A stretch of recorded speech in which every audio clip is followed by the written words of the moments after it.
I'm getting on good. You got your fancy blue shirt on you today. I have. Do you know, I think blue's your colour. It is, I think so. What do you think? Slimming. Well, your buttons are a bit tight there. No, it's not. You're very personal, you are. Like, you're on about... But you asked me the question. I never asked you, was it too tight on me? I'm just saying what I say. You were on about Oisin Kelly's... Tommy rumbling. But it was obvious. It was like a thunder. The first time it happened, I kind of looked over to him. He didn't look back at me. But then the second time was like thunder and lightning. Well, listen, leave it about 6 months and that's your next secret sound. What do you mean? It's a secret sound. Thunder? No, can't have the sound of the... You have me confused. What are you on about? The belly rumbling? All right. That could be your secret sound. What's that? All right. But it's ruined now, isn't it? Tez, it's okay. Anyway. We'll go on, will we? My buttons aren't tight. This is a kind of more of a stand-up shirt, as I call it. Do you know what I mean? You sit down. Exactly. You'd be. Start seeing bits and pieces. Okay.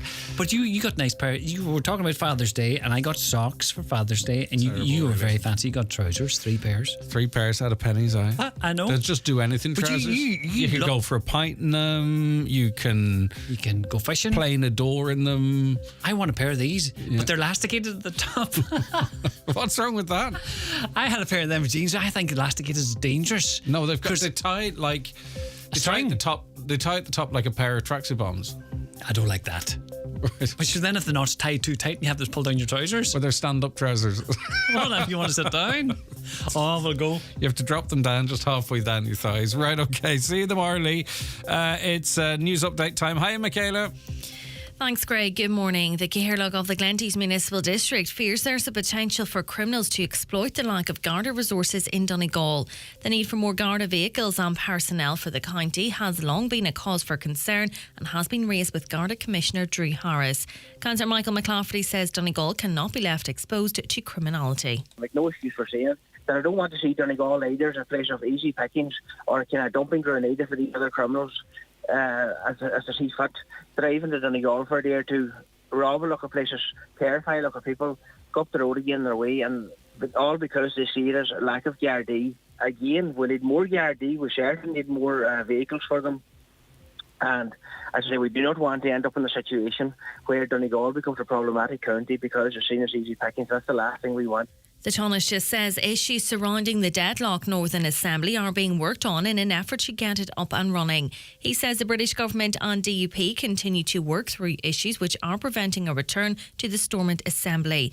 The DUP has yet to nominate a speaker since the 2022 election in protest of the Northern Ireland Protocol, followed by the Windsor Framework. Taoiseach Micheál Martin says matters surrounding budgetary concern could be resolved if the Assembly was restored. An earlier restoration of the Executive and Assembly would enable them to deal with the budgetary issues in a more effective way than if it was to be prolonged indefinitely. So that's adding a further, if you like, rationale for endeavouring to get these issues resolved as soon as we possibly can. And we will continue to work with the British government and with all of the political parties in the north to bring about a restoration of the Executive and the Assembly. There's renewed calls for the government to crack down on big profits being made by supermarkets. A new report from the CCPC has found there's no evidence of excessive pricing in the grocery retail sector. The Commission was asked to look into the matter as part of government efforts to bring down food inflation. Deputy Louise O'Reilly claims supermarkets are taking advantage of the lack of regulation. There's a difference between a profit and an excessive profit. So it's the excessive profits that could potentially be made in the middle of a cost of living crisis that need to be tackled. The government have acknowledged themselves that the cost of living has increased hugely. What we now need to hear from them is what they're going to do with. A public consultation on the Barnesmore Gap Greenway project commences today.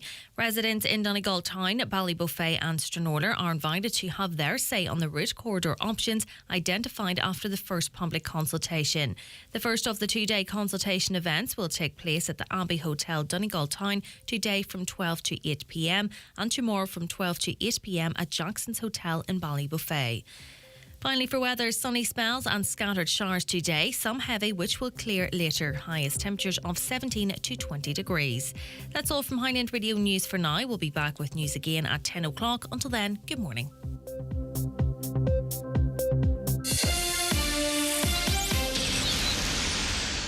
Is your home or motor insurance up for renewal? Now is the time to check if your policy still offers you the right cover and the right fit at the right price. To be sure you're getting the best deal, take this opportunity to shop around. It's easier than you think. Simply contact your insurer or broker today. Remember, don't just renew, review. For more information, visit understandinginsurance.ie. Brought to you by Insurance Ireland. The county's #1 talk show, The 9 till Noon Show on Highland Radio. And now it's time for the talk of the Northwest, The 9 till Noon Show with Greg Hughes on Highland Radio. Hello and a very good morning to you. 9:05, Wednesday, the 21st of June, 2023. This is the longest day of the year, I believe. 17, 18 hours of daylight. And then after this, well, the evenings will start drawing in. Not straight away, but it is that time of the year. Can you believe it already? Okay. Well, we're still at the start of the summer. Let's look at it like that. All right. Okay. We've a busy show, as always, for you today. There's lots of news, lots of stuff emerging over the course of the last 24 hours that will have you right across. So stay exactly where you are. Get involved in the conversation. We want you to have your views. If you've never texted a radio station before to express your view, but you've got your views, well, why don't you share them with 80-odd thousand people that listen to us weekly? 086 60 25,000. WhatsApps and texts to that number. Stick the number in your phone. You'll never know when you might need it. You can call Caroline O'Neill too on 07491 25,000. And if you're an emailer, and I never really have been one for emailing unless I have to through work. I don't think I've ever really done it for any other reason. But anyway, if you are an emailer, it's comments@highlandradio.com and you can get in touch with us that way. Right, let's run through the papers this morning. We'll start with the locals, of course, as we always do. The Inish Times, they have a story. Their headline reads, "Man charged with raping woman twice." A Donegal man has been charged with the rape of a woman in Inishowen. The accused man, who is in his 30s, cannot be named to protect the identity of his alleged victim. He's charged with raping the woman twice at the same named location on September 29th, 2019. The case was mentioned at Letterkenny District Court before Judge Attain Cunningham. On to the Donegal Post this morning. The fishing industry is facing the gravest challenges of our time, with a decline in the number of young people joining the industry and a serious decline in profits reaped from the processing and exporting sector, according to the Chief Executive Officer of the Irish Fish Processors and Exporters Association, Brendan Byrne. And I'm, as an outsider looking on, it seems to be me, like an industry that's lost a generation, may lose another, and is kind of being... There's no future for it. It feels like a sunset industry to me. Not that that's what I want, but that's how it seems to be being treated by the powers that be. Maybe that is not the case. If you're in the industry, you want to have a conversation about it, you know the numbers, get in touch. Well, the CEO, Brendan Byrne, said there is no doubt we're facing the greatest challenges of our time as a result of Brexit and the TCA agreement. I suppose historically, he says, we have been treated very unfairly by the Common Fisheries Policy. They only allow us to catch on average 15% of all the fish in Irish waters. The other 85% is shared among other EU countries. Now, also, this is a by the by, and it's probably nothing, but maybe you are someone who goes out for a fish out there and chatting to a few people who are fishing something as simple as mackerel.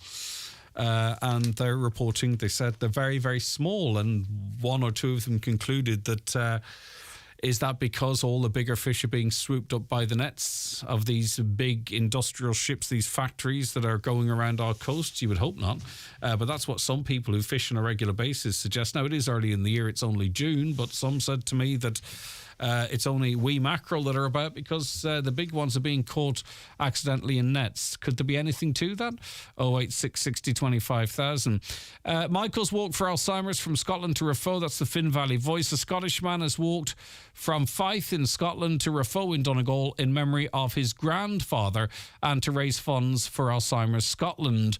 In 1947, Vincent Hamilton, a Raphoe man, left for Scotland with two of his brothers, Jack and Dick, to find work. Sadly, he passed away this year, suffering from Alzheimer's at the age of 94.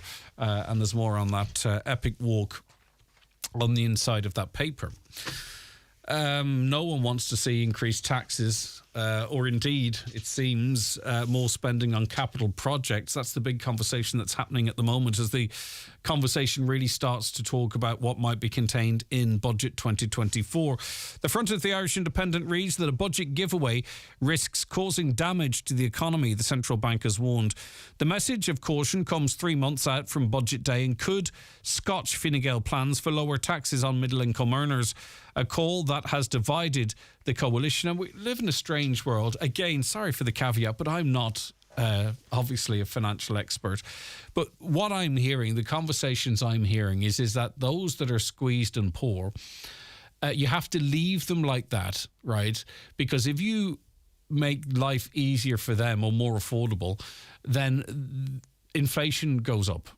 And then it's bad for the economy and so on and so forth. So when we have a economy that some people believe is performing to its maximum, right? And I think most of you listening, some of you are well off, and that's fantastic, right? But a lot of people are the squeezed middle, whereby both of you or one of you is working in the house and you're just covering the cost of things. And maybe a young one's coming towards third level education. And you're thinking, well, how are we going to afford that? Or maybe you are on a lower income or unemployed and every day's a struggle. It's difficult. You're one of the people that are going to the food banks. And rather than you being helped, it seems that those, and I listen to people talking about this on the radio, and they seem to have plenty of money. They are saying you need to stay in that position. You need to not help you, because if we do help you, everything becomes more expensive. Now, there's a serious issue with the balance of the economy there, isn't there? That helping people, easing pressure on the squeezed middle, or indeed more targeted supports for those who are struggling, it seems from what I hear from experts that to help you is bad for the economy and that you must stay as you are. This was the rich get richer, and they don't face any further encroachments on their income or what have you, seemingly. Now, as I say, I am not a financial expert, but that to me stinks. There's something seriously missed there, that you keep your foot on people to protect the economy. But for who are you protecting the economy? When for a lot of people, they are literally living in a recession. Now, if anyone can explain that to me, how that's right or how that's fair or how a system is set up to perform like that, I'd be very interested to find out. Like, to the point whereby they're saying that these advisors and opinion makers are saying even the government can't use money to spend on capital projects, greater investment. That could probably even be the defective concrete scheme, because they're afraid it would overheat the economy. But for who are they protecting? Is it us as a whole? I don't know, because we're seeing services that are poor, and we're seeing lots of people that are working and not working that are under pressure. But you can't help them, they say, because that is bad for the economy. Well, anyway, as I say, that's just a take from listening to people. I don't claim to know. But if you want to talk about that, get in touch. In fact, a central bank analysis published today says higher taxes may soon be required. Higher taxes may soon be required to cool demand, tame prices and wage demands, and keep the economy overheated. So that's to say that even those that can afford to spend, you need to tax them so they stop spending. Right. And also there's a problem now that people are getting paid too much money because the economy's at full, apparently it's at full whack, and people are getting pay rises, and that's bad for the economy as well. So you getting pay rises is bad for the economy. So what they have to do is fix the economy so that A, you have less money in your pocket through tax increases, B, figure out a way that you don't get pay rises. And this is all to protect what? While inflation, I'll read on here, is expected to continue to ease between now and 2025, core inflation, which strips out volatile food and energy prices, is predicted to continue rising until the end of the year, reaching 4.9% on average this year and outpacing headline inflation by 2025. But we, as the ordinary folk, are going to have to start getting a handle on this and stop having people talking about us and our lives and our situations, and start taking a little bit of control, one might feel. In the Irish Times today, a key member of the Standards in Public Office Commission, SIPO, warned of the risk of credibility issues emerging for the ethics watchdog when it rejected a complaint against Taoiseach Leo Varadkar. Now, again, I don't want to sound like a moaner this morning, but this person doesn't have their finger on the pulse if they're concerned about credibility issues emerging. I think they're out there. Anyway, the concerns raised by Controller and Auditor General Seamus McCarthy are revealed in a note dissenting from a vote by 3 SIPO members against holding a preliminary inquiry into Mr Varadkar's leak of a draft medical contract. His observations were released after the Irish Times appealed a Freedom of Information ruling on the case to the Information Commissioner, who decides on such appeals. There's not a ton in the papers, by the way, today. I'm not going to lie to you. So we're going to be rattling through them. The Sun this morning, fuel prices have soared 4% since the last month following a rise in excise duty on petrol and diesel. New figures from AA Ireland show the average price for petrol now stands at $1.65, and it is much cheaper elsewhere, with the average price for diesel at $1.53. Duty on petrol increased by 6% per litre and 5% per litre on diesel on June 1st. And on average, petrol prices have increased by 8% per litre and diesel by 6% per litre. Following the June 1st increase, another increase will come into effect on September 1st. So I think really what those figures tell us is that the increases are in line with the tax increases and not gouging. That's what I think they're suggesting. More on this story, and we're going to be talking to someone who I believe has dived to the Titanic. No, have they? Yeah, okay. We're going to be speaking to someone who dived to the Titanic previously, and they're going to be speaking to us in the context of the ongoing search by rescuers who have as little as 24 hours to save the Titanic explorers before their oxygen runs out. This is the Irish Daily Mail now. So unconfirmed reports coming out of America. And this is good news, but it must be horrendous for those if they're still alive trapped in this submersible. Is that a plane or a boat or something is picking up banging every half an hour in the vicinity of where contact was lost with this submarine. So as it stands now, I don't know how they retrieve it or how they find it. As I said in the show yesterday, I don't understand why it doesn't have all bells and whistles to help track it. But then reading on here or reading in another paper, this thing is put together almost like with sticky tape. The pilot uses an Xbox controller to steer it, right? So it's an adapted Xbox controller. The lighting inside is bought from a camping shop. And you have to sign away your rights getting into it because it was deemed to be so dangerous. But anyway, at a dramatic press conference last night, US Coast Guards revealed the complexity and sheer scale of the search operation to trace their missing submarine. Now, to put this into context, it took ages to find the Titanic, which is huge. This thing is tiny by comparison.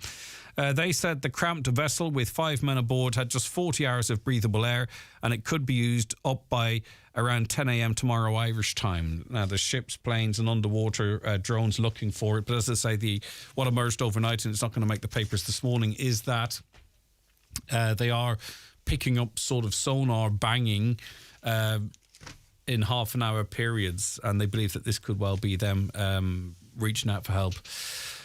Just to follow up from the story yesterday, it's in the Irish Daily Star. Dave Fanning has publicly apologised to Christy Dignam's family after he was slammed for his inappropriate tribute to the late singer.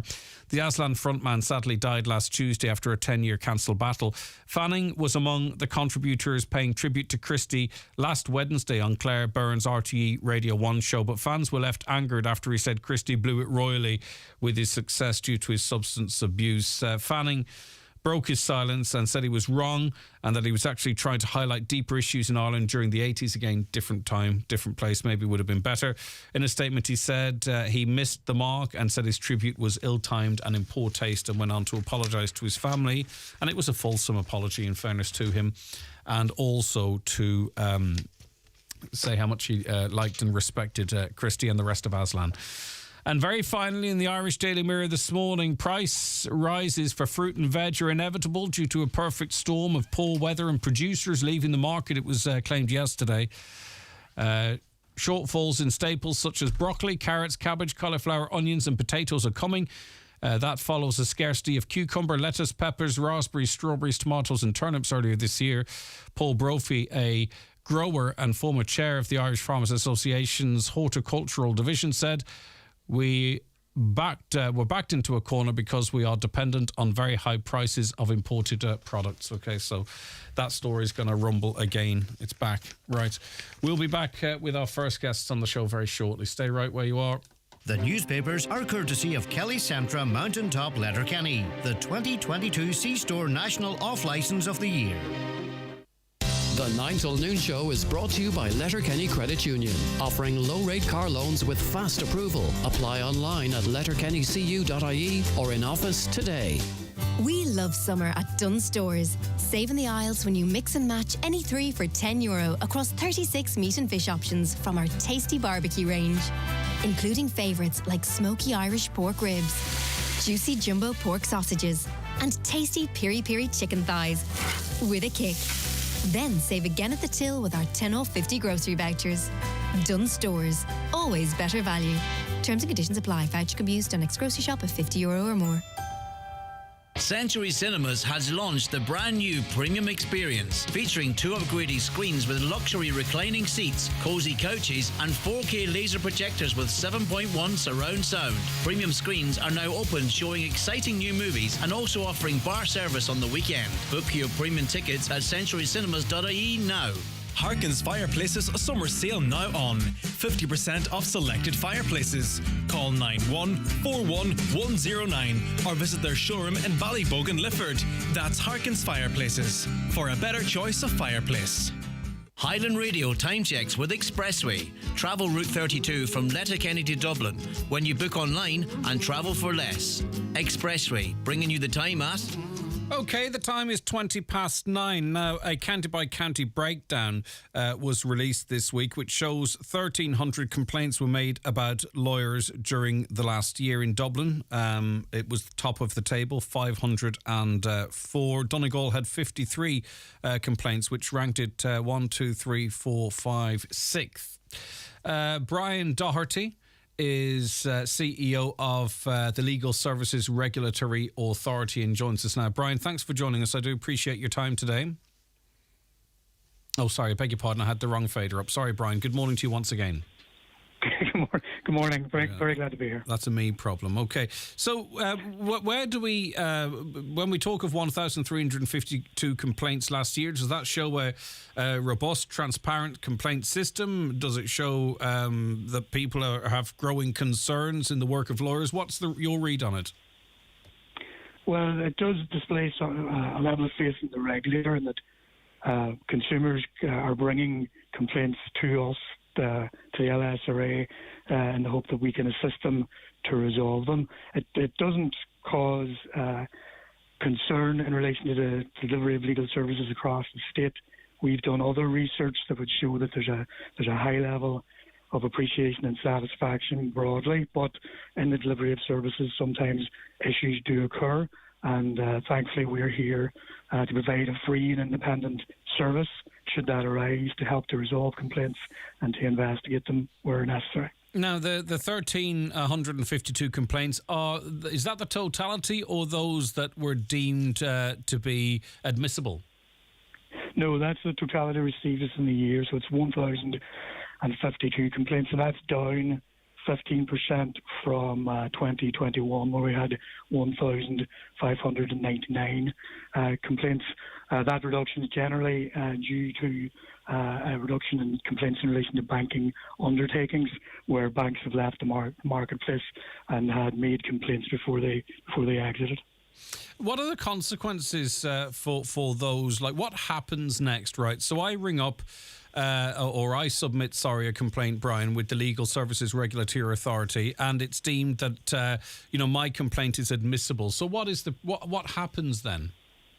Okay, well, so should someone make a complaint and is determined to be admissible, there are 3 categories of complaints. So I'll deal with complaints about inadequate services or excessive costs first. So if someone feels that the service they've got just wasn't up to scratch, or they feel that they've been overcharged, and those complaints have been determined to be admissible, then we'll attempt to resolve that complaint between the complainant and the legal practitioner.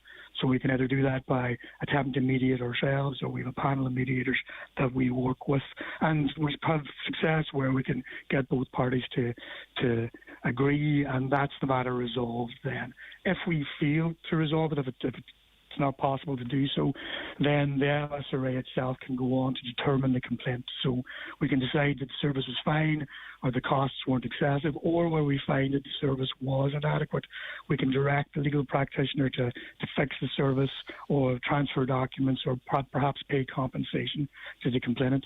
If we decide that the costs were excessive, then we can direct the legal practitioner to refund the costs or waive the costs.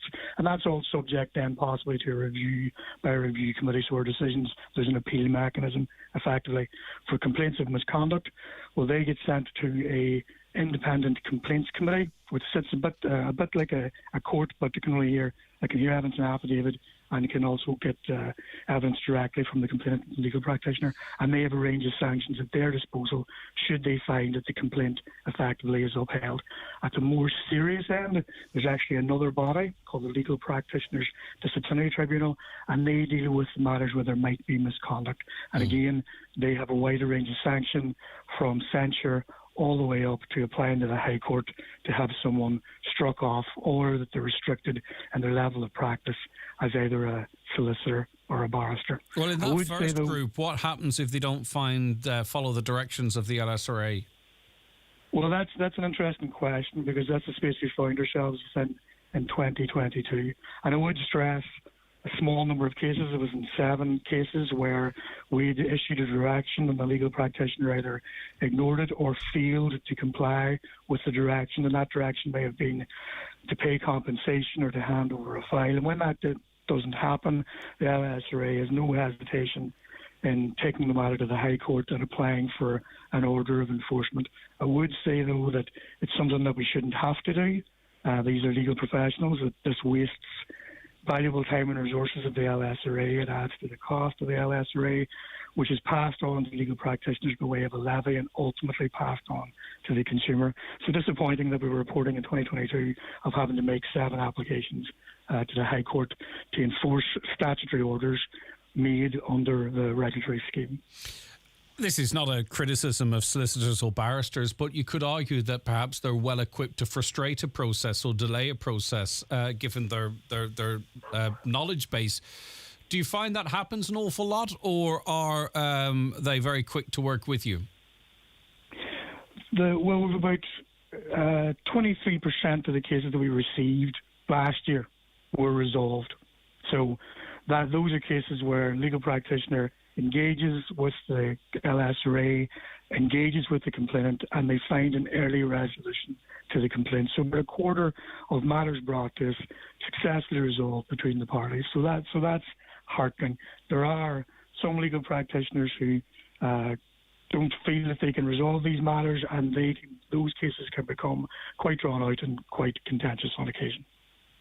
And I can imagine it's a complicated area. If I'm picking up correctly, like a lot of this could be feelings and opinions that people might have. Do you know what I mean? And then you have to sort of maybe represent those to, or maybe that's these are the ones that are filtered out. But you know, then the lawyer or barrister might have a very different take on the situation. But I suppose that's what the whole process is about, Brian. It's getting to the bottom of all of that. It is indeed, and you understand that. Whenever people seek legal services, it's frequently because something in their life has gone wrong.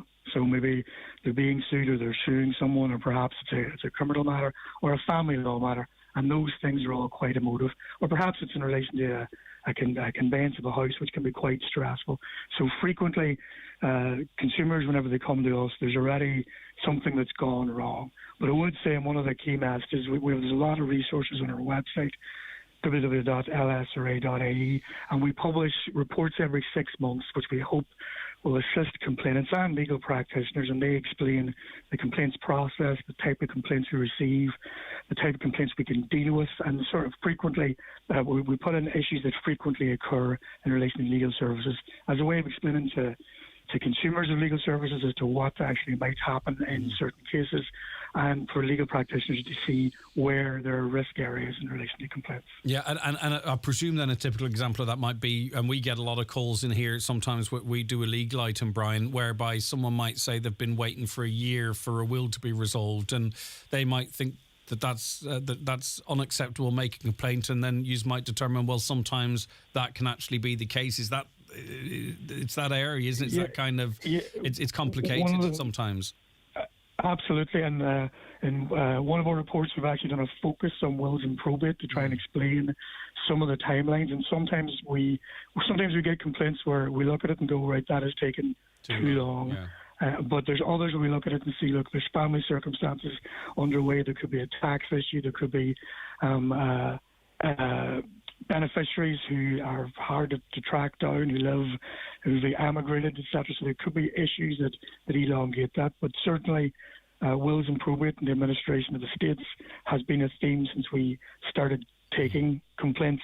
It's in relation to inadequate service complaints. It's the third highest category of issues that lead to complaints is around probate, with litigation and conveyancing being the first. And in excessive costs, we didn't receive many complaints, and we received 5, was one of the complaints in there. But again, I would say on the website, www.lsra.ie, it's a good result. And in our reports, loads of information that might assist any consumers. I mean, I don't understand why we don't have a central database for wills, where they are loaded and stored, especially, inter-country, inter-county. It would streamline things to a great extent, I would imagine.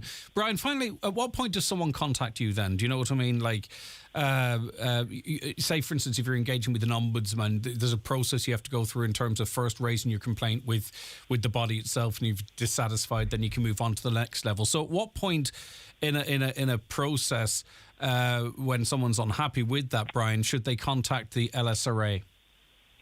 Well, they do. We encourage, although it's not mandatory, but we encourage, where possible, that if you have an issue with your legal practitioner and you're a client of the legal practitioner, to raise the matter with them in the first instance, because often, again, these things can be resolved if it's a communication issue, if it's something simple. So we do encourage that, but it's not mandatory. You can come straight to us.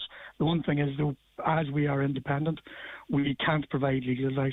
So if someone comes to us saying, do I have grounds for complaint, unfortunately, we have to, the complaint has to be lodged before it enters the statutory process.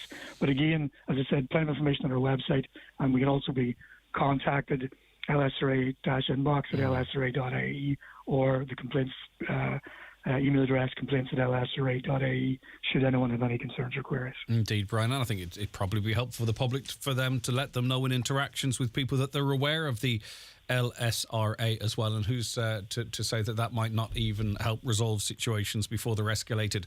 All right, Brian, thanks for your time this morning. Appreciate it.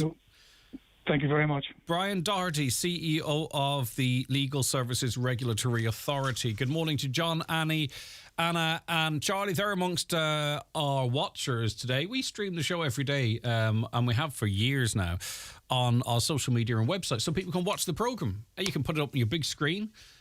See most of our guests. You'll be able to see our next guest, for an example. We play some videos out too. If we're talking about like a lady yesterday whose house was struck by lightning, we were able to show that video for you. It's a different way for you to engage with the show if it suits you in your life. YouTube, Highland Radio Ireland. That's good for your phone, your tablet, your laptop, your smart TV. Most of your TVs are smart TV and have the YouTube app on them. You might as well use it. We're also on Facebook, Highland Radio Hub, Highland Radio News and Sport, and you can also watch us on Twitter.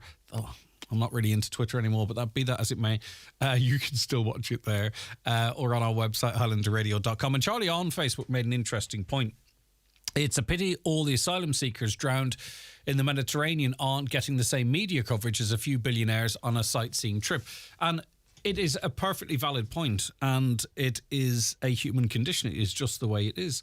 If you have two newspapers that are sat down in a newsagents, and one has this submarine story with all the graphics and stuff, and one has the story of that awful tragedy, mind-boggling tragedy in the Mediterranean, Charlie, and I'll ask you directly, and everyone else as well, if there's 100 copies of each, which do you think would sell out first? And I would argue that the public would go for the submarine story. I mean, this is 5 people who are lost at sea, and the story is rolling on, its headlines right across the world. But if this were 5 people that, God forbid, sadly died in a road crash in south of France, you would never hear about it. You would simply know it. You would never know it actually happened. But it's just something about these stories. It's the uniqueness of it. It's the fact that it's a submarine and people can say, God, I would hate that, or whatever it might be.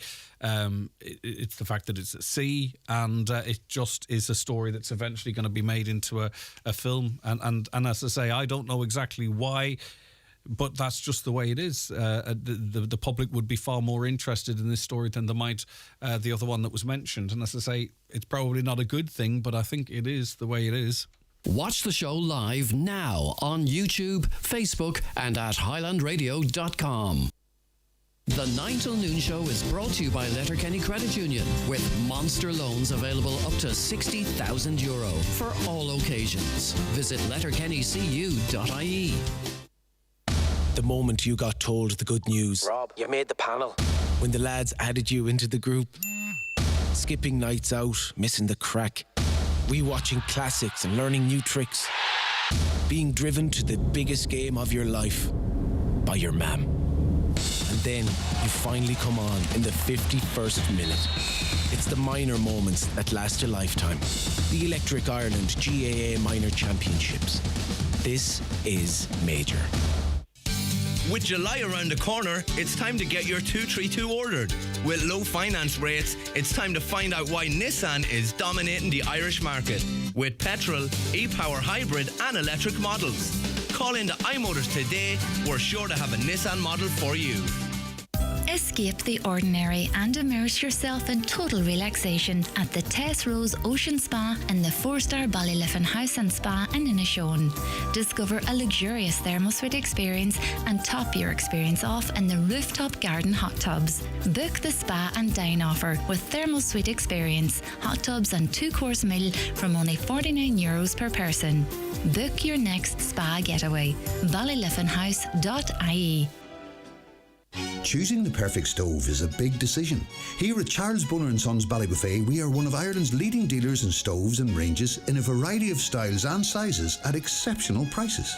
And with our professional advice, we're sure we'll find the perfect one just for you. So call 074 9131 700 or visit thestovestore.ie.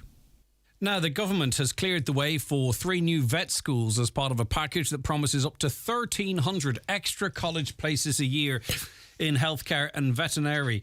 The University of Limerick, Atlantic Technological University, which is of more interest to us, of course, and South East Technology University, or Technological University, have been approved to open vet schools, which will treble the intake of students, vets, nationally. Dr. Orla Flynn is president of the Atlantic Technological University and joins us now. Good morning to you, Orla. Thank you so much for your time.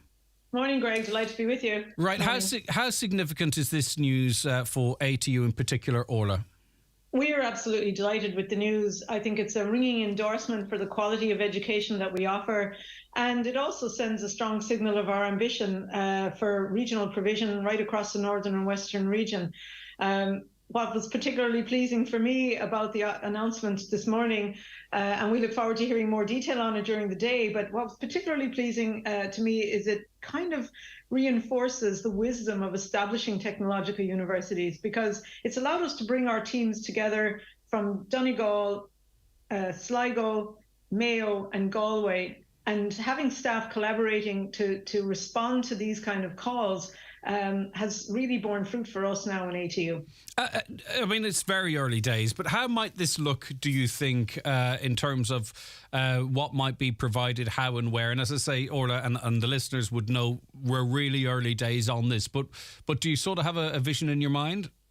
Yeah, so I want firstly to pay a big shout out to a number of colleagues really who led on this. So I might start with the veterinary, and the veterinary was led by 2 wonderful colleagues, Dr. Joanne Gallagher based in Letterkenny, and Joanne already offers veterinary nursing, and that provided us with a very solid basis for considering a bid in the first place.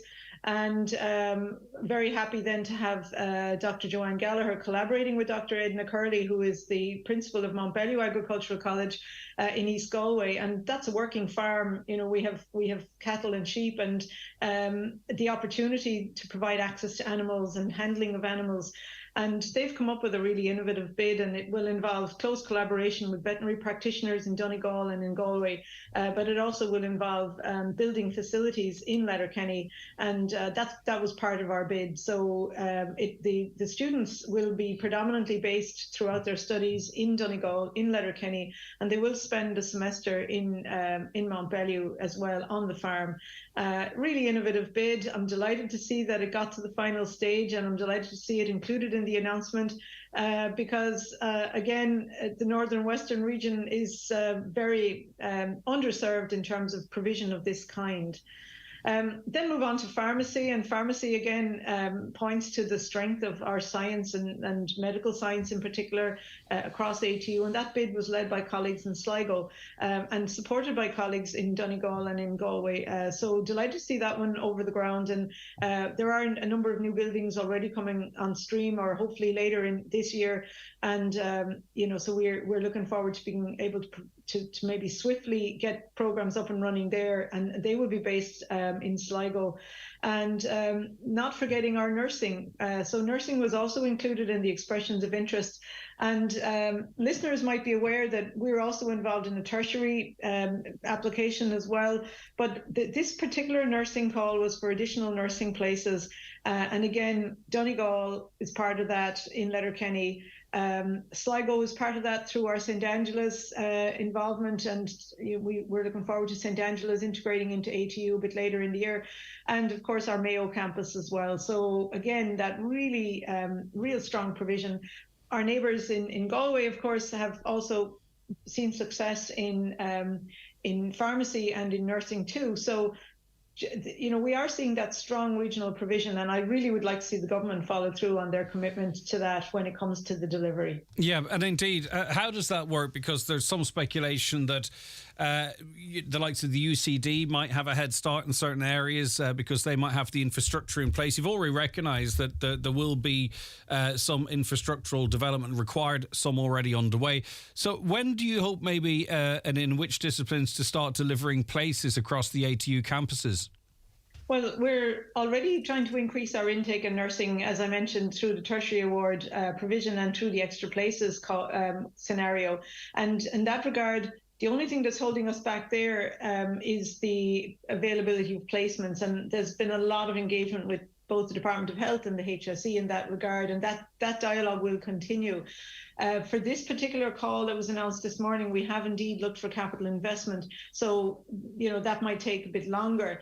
If we were fairly sure of that, we certainly could start provision in rented facility or rented premises and allow the building work to catch up on that. But I think the earliest intake for the pharmacy would have been September 2024.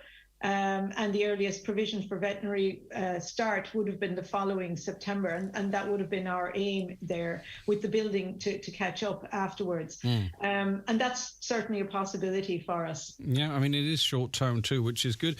Just in terms of the veterinary places, because that's one of the issues we've talked a bit about on this show. Like, do you anticipate less people travelling to Poland, for an example, to continue their studies? Or do you think that we'll actually see more people choosing this as a career path because they can do it perhaps arguably closer to home or within the country? Like, how do you think that the balance will be there? Well, look, it possibly will be a combination of both, and you'd like to see it being a combination of both. I believe that there is a university in Poland that has more Irish students studying in it. I think there's something like 30 of an intake this year coming. And I was talking to somebody in Galway whose daughter is studying there, and she was saying that next year, 26 in her class from Ireland, 30 coming in next year. And that's probably more than the number of Irish students studying in UCD in all of Ireland at the moment. So there's a real demand, and Ireland is strong in agriculture, and as we shift our agricultural practices, towards more sustainable agriculture, I think the attention being paid to the availability of veterinary and sustainable veterinary practices will be a key part of that. I guess that there will be other people who mightn't have been thinking of veterinary, or people who might have gone down the nursing route hoping to get into veterinary medicine afterwards. And we've had some graduates from Donegal who've gone on to become veterinary surgeons afterwards. Some of them may go straight now into a veterinary medicine route. So probably a bit of both. You've spoken publicly about an inequality, and if I'm at any time misquoting you, please, and I'm sure you will, Doctor, correct me, but you've talked about an inequality in terms of the spend per head per student in the Northwest, you know, a lower amount of students going on to third level, the lack of professors across a certain line in the country. Is this going some way to addressing that, do you think? And if it is, how far is it going? Because I think it's really important that the public understand that there are people like you and your colleagues right at the very top of third level education in this region that are, you know, batting for the students, batting for investment, batting for the potential of the likes of the ATU to be fully realised. So frame this announcement in that conversation, and if it is a step in the right direction, you know, how large a step might that be? Look, Greg, it's a tiny step. It is a step in the right direction, but what it actually is an endorsement of the quality of the university that is ATU. And I think that has got to shine through. However long it takes to get that program up and running, we need to remain committed to that, because we would not be getting a program in veterinary medicine unless it was deemed to be high quality by an independent panel, a panel of experts who threw a very cold eye on all the submissions that came in. And, you know, that for me is the primary kind of really bright spark on this, that we have quality people in our university with ambition to deliver for the region. So no matter how long it takes, we're going to have to persevere and make sure that we get that over the line. So that's one thing, and I'm certainly very committed to that. The other issues are going to take longer, and I have spoken publicly. I want to do a big shout out to colleagues in the Northwest Regional Assembly. Our campuses overlap significantly with the Northern and Western region territory, the counties of the Northern and Western region, and they have excellent economists, and John Daly in particular has shared some slides recently on the kind of the inequalities in terms of disposable income per head of population is only, in Donegal, for example, is only about 75% of the national average. And none of the counties in our region are performing well in that regard. The percentage of people who have at most primary education, and that's highest, unfortunately, in our region, and again, particularly around Donegal and the border counties. So there's an awful lot of work that needs to be done. I suppose the slide that surprised me most that he shared was the investment in capital for undergraduate teaching and learning per student is lower in the Northern and Western region, 27% lower, actually. So there are a lot of hard conversations to be had. I'm willing and up for having them. You know, so, but this is a step in the right direction. And very finally, there is a strong connection, isn't there, between investment in education and then the general prosperity in a region. So if we start getting one right, it will have a knock-on effect, I presume. Absolutely, and again, you know, we know what those benefits are. You know, there's support for research and development. It encourages partnerships, collaborations, the engagement with industry. Having a high-performing university, an academic institution, means that foreign direct investment is attracted to the region. And not just attracted to establish, but attracted to grow. And we've seen that actually in Ireland and elsewhere in Ireland. We've seen where we have Science Foundation Ireland funded research centres, where we've had high-performing universities, good collaborative research with industry. You know, we've seen not just FDI investment, but we've also seen reinvestment and growth and big announcements about additional funding. As institutes of technology, in a way, we single-handedly transformed the landscape when we were established as regional technical colleges, because we provided what a lot of those companies needed, and we continue to do so. But now we need to take that big leap, and we need to engage in a little bit more, well, a lot more, I would argue, of the kind of research, high value add industry-focused research that can really bring our region to the next level. So there are a lot of indicators around why the Northern and Western region is a region in transition. It isn't as well performing in the innovation space.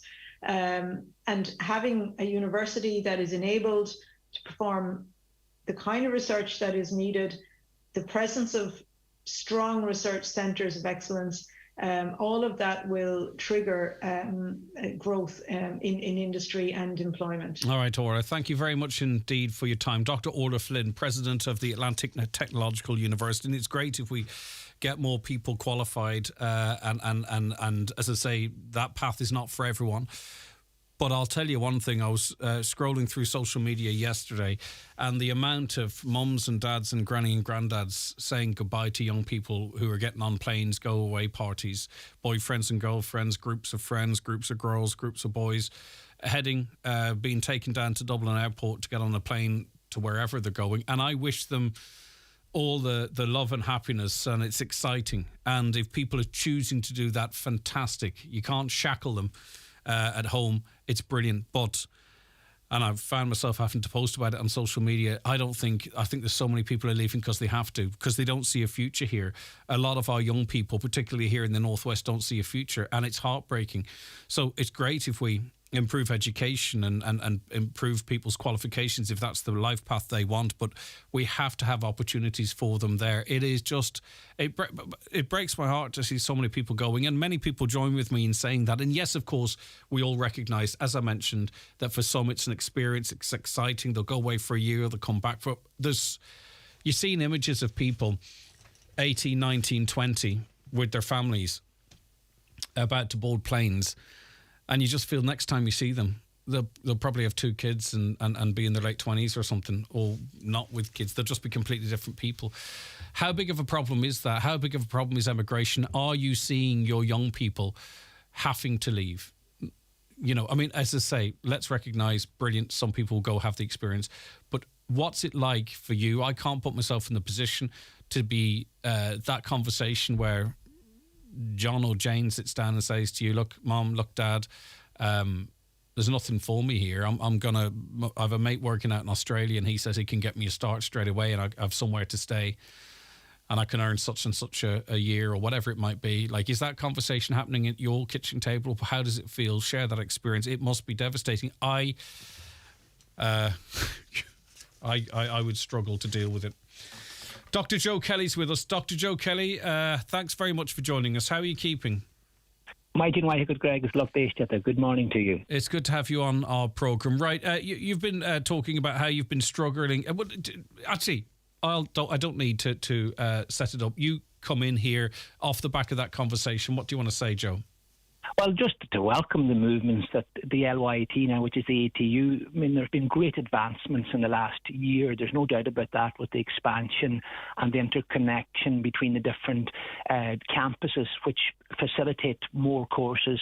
There's a very proactive, wide-visioned attitude that is going to develop the whole Northwest. It's something that I've been watching very much so. And I mean, I serve on the Western Development Commission, which does great work in trying to develop the west of Ireland and create opportunities for employment, culture, heritage, that kind of idea that it's worthwhile living here. The quality of life, and I've just heard you there when you were talking about young people leaving, that's a sad reality. And if you look at some of the school perspectives that children would do, Leaving Cert students maybe create books at the end of the year, their hopes and their ambitions, what they liked, etc. Many of them, their ambition is to leave this country. It's a question that you've asked. It's very pertinent. Can I ask a question, Joe? How much of that is they actually genuinely themselves feel that that's their only options, and how much is it listening to us as more mature people? Like, is it a reality that they have to, or are we creating the environment where they feel there's nothing for them? Do you get where I'm coming from? Are we talking the country down, or is it a reality that there's not enough here for them and they have to leave? Are we saying, you'll never own a house, when maybe we should be saying, do you know what? The days of owning a house in this country might be behind you. Don't let that be your target. Don't let that be your ambition. Build up your resources. Rent. You don't have an anchor then, and it's a beautiful place to be. Do you know? I wonder, are we consciously or subconsciously talking them out of Ireland, or are they themselves looking around and saying there's nothing for me here? It depends how you look at it, and it depends. You could be right on both sides of that, Greg, insofar as it's how you tell it, so to speak. You just take, for example, Ireland. Ireland is considered the top third wealthiest country in the world, yet we're the 10th most indebted country in the world. So which story do you want to tell? Do you want to tell that we're really wealthy, or do you want to tell it that we're really in debt? So it's how you tell the story, and it's the same for young men and young women leaving. There are lack of opportunities in many ways with employment in comparison with going abroad. Housing, I mean, we talked before about the concrete tax. Basically, that is a tax on young people because young people have to, and this is government policy. And if you look at policy after policy, pensions, employment, like for example the teaching qualification, they've extended it out to 2 years. When I was a teacher, it only took 1 year. So it takes students more money to qualify, and then it's 1 year less pension, it's 1 year less in a permanent job. All right, Joe, come here. I want to bring you back on. I want to bring you back on and talk about the investment in history and culture and what have you. But I don't have time because we've just up against 10. But what we'll do is we'll arrange to have that conversation again, because I think it's the same but somewhat separate. And I really do have to break for the news. Dr. Joe Kelly, is always great to chat to you. You know I appreciate that. Thank you. Imagine why. All right, back after the news and obituary notices. Have your say, by the way. 07491 25,000. Caroline O'Neill will speak to you. Or text to WhatsApp 08660 25,000. The 9 till noon show with Letterkenny Credit Union. Simplify your debts with a debt consolidation loan from Letterkenny Credit Union. Call us on 074 910 2126 or apply online via our app or in office today. We all want to live in a more sustainable world, so let's start by living in more sustainable homes. SSE Airtricity makes it easy with the Generation Green Home Upgrade. Our award-winning one-stop shop initiative partners with experts in insulation, heating, solar, windows and doors to make your home more energy efficient and cost-effective.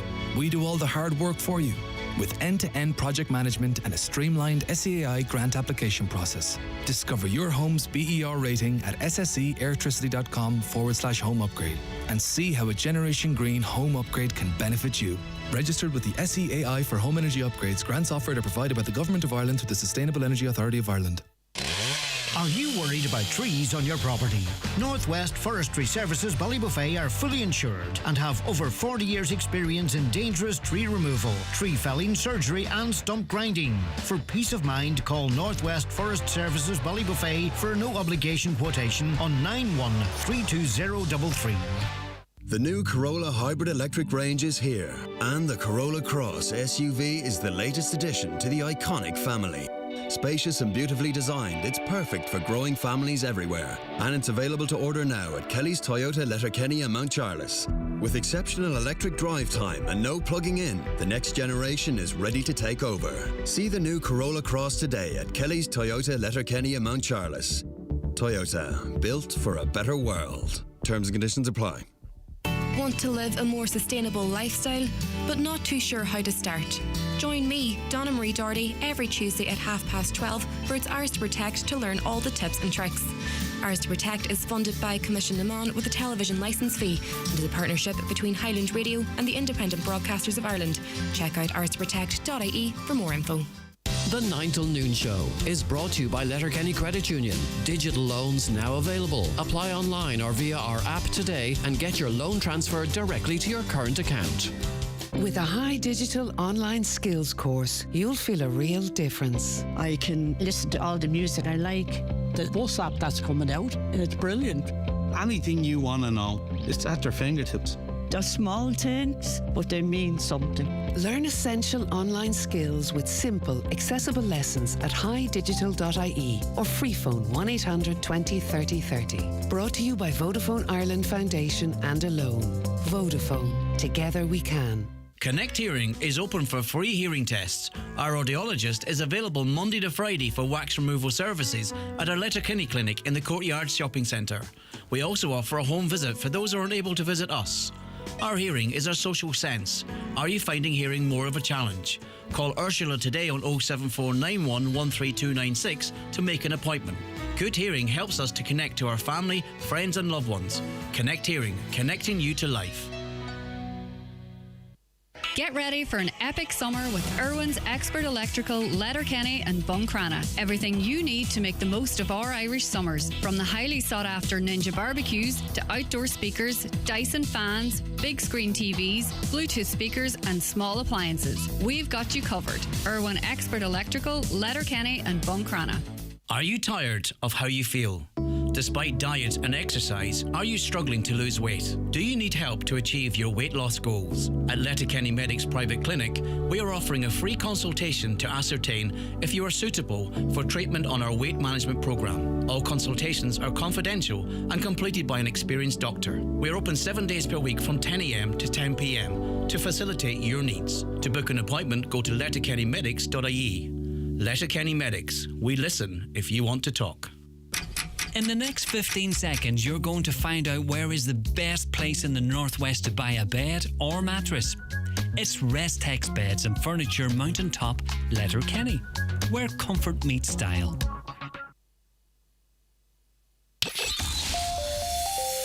Live, on air, online and on the Highland Radio app. This is Highland Radio News.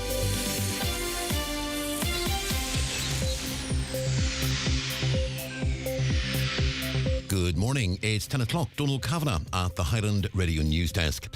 The Dáil has been told that bureaucracy is costing schools thousands of euro because they're not being supported when they take in children from asylum seeker and refugee families. Deputy Padraig McLaughlin told the Dáil this morning that schools are being penalised for nurturing and supporting children.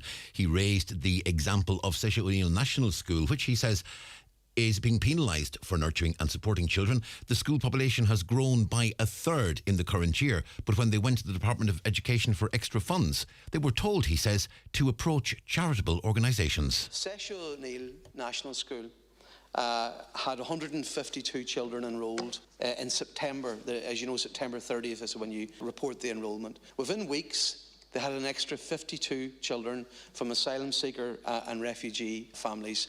That's an increase of 1/3 in the school population. But they have not received any additional financial support as would be normal. They estimate the loss to their school. They estimate it's cost them over €30,000. They have nothing left in their account. Apparently, officials from the Department of Education advised them to consider going to Vincent de Paul or the Red Cross. Sesha O'Neill National School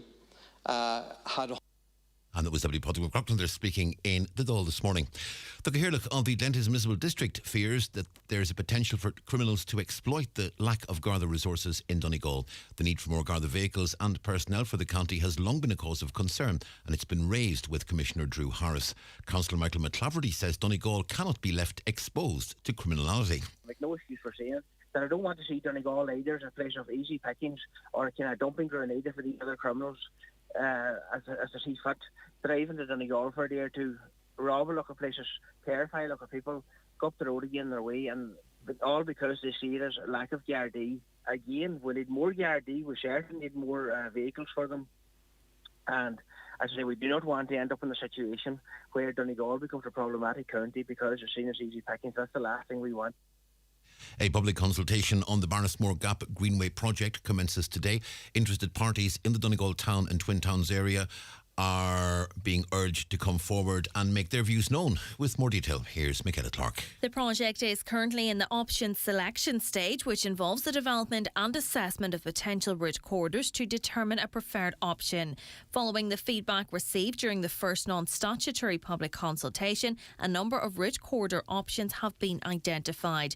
Residents of the Donegal Town and Ballybofey-Stranorla areas, members of the public and other interested parties are being invited to participate in the second non-statutory public consultation and have their say on the route corridor options. 2 in-person public consultation events will take place. The first one will take place at the Abbey Hotel, Donegal Town, today from 12 to 8 p.m. and tomorrow from 12 to 8 p.m. at Jackson's Hotel, Ballybofey. Sláintecare has committed to fund an extension to a first-of-its-kind virtual ward for people with COPD in Donegal. The community virtual ward supports individuals in their own homes and has been recognised at European level for offering services as an alternative pathway to hospital-based care. The scheme was rolled out to 10 patients on a pilot basis last year. However, funding has now been secured to extend it to a 2-year, 20-bed virtual ward project. Antoinette Doherty, an advanced nurse practitioner working at the Chronic Disease Hub in Letterkenny, says it'll facilitate more patient-centred approach to COPD care. It's targeting what patients want. The patients really would prefer to be at home when they're ill. The idea of an hour-and-a-half journey from Mallinhead into Letterkenny and then a delayed process through the emergency department to a ward. And if you're one of the patients that have maybe 6 admissions in a year, and there's a real uncertainty with that, it's you can't plan your life, and the quality of your life and your interactions with your family, it really affects the patient. So that's what excites me most, that patients will have the care closer to home and in their home.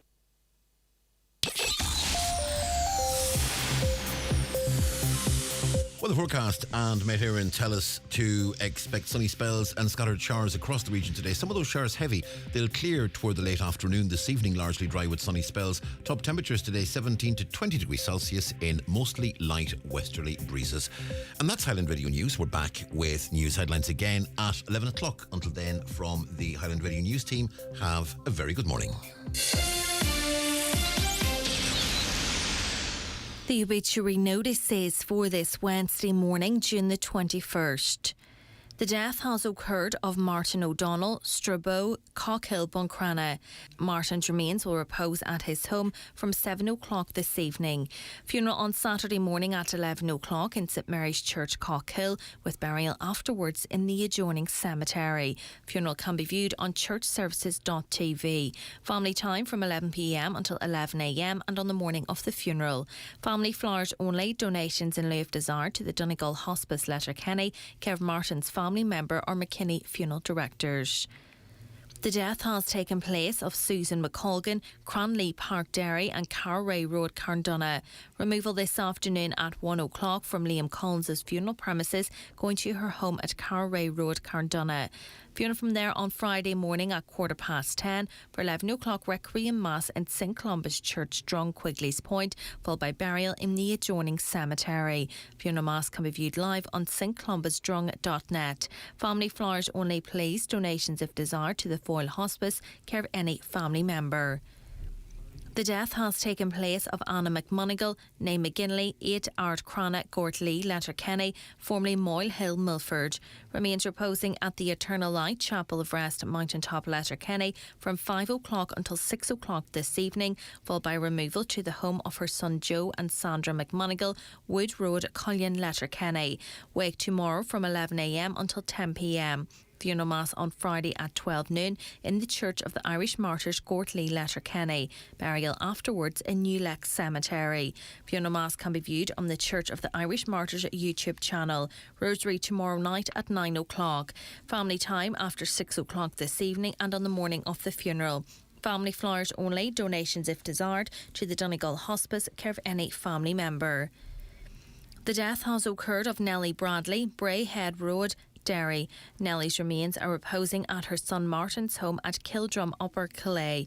Family time please until 11 o'clock. Funeral leaving there at 11:30 this morning for requiem mass at 12 noon in the Church of the Immaculate Conception, Calais, with interment immediately afterwards in Newton Cunningham Cemetery.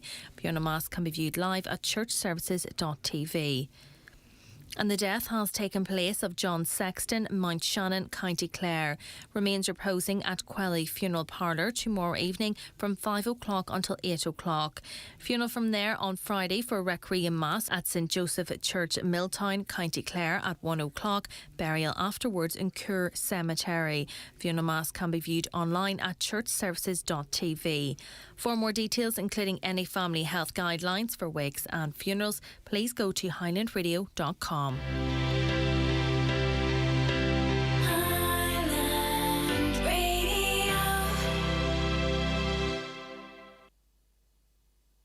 The county's #1 talk show, the 9 till noon show on Highland Radio. It's time for NCBI Bingo on Highland Radio. It's Wednesday, the 21st of June. You're playing on the blue sheet. The reference number is S3. It's game number 25. The numbers are 44, 19, 40, 62, 77, 32, 43, 76, 33, and finally 85. Phone your claim to 9104833 before 8 tonight. Leaving your name, contact number and the name of the shop where you purchased your book, and we'll call you back the next working day. Get all your NCBI bingo information at highlandradio.com. Cardja maha. Táim gcónaí an sin dó. Ol agus maha. Is má leis nuair a bhíam hart. Éon uair a bhíonn sé ag dul amach faim an gléach. Agus lá aigean, is dócha go mar óig mé. Ní cara maithe an tabhac. Is féidir an smacht atá aige ort a bhriise leis de 28 lá. Fáim amach conas éireas an gahaf tabhac ag quit.ie.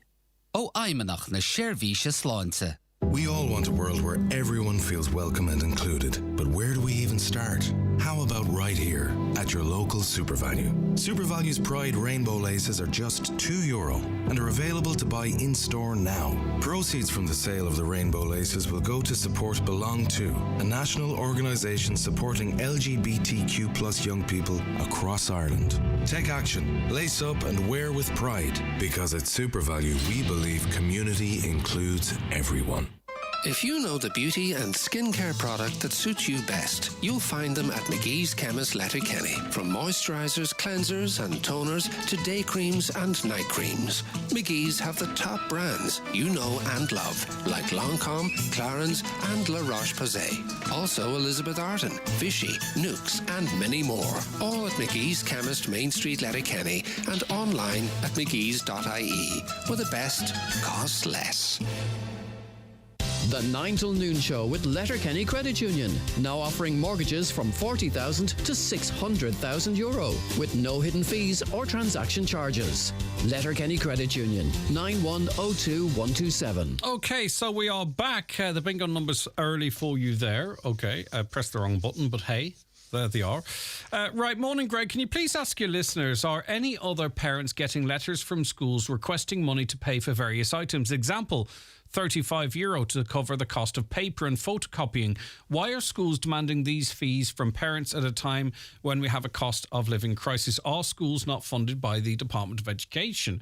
It seems they're not funded as they might be. I'm getting the same every Friday, and it's called, it mustn't be voluntary, because I keep getting a message saying that I have a levy to pay €120. A levy?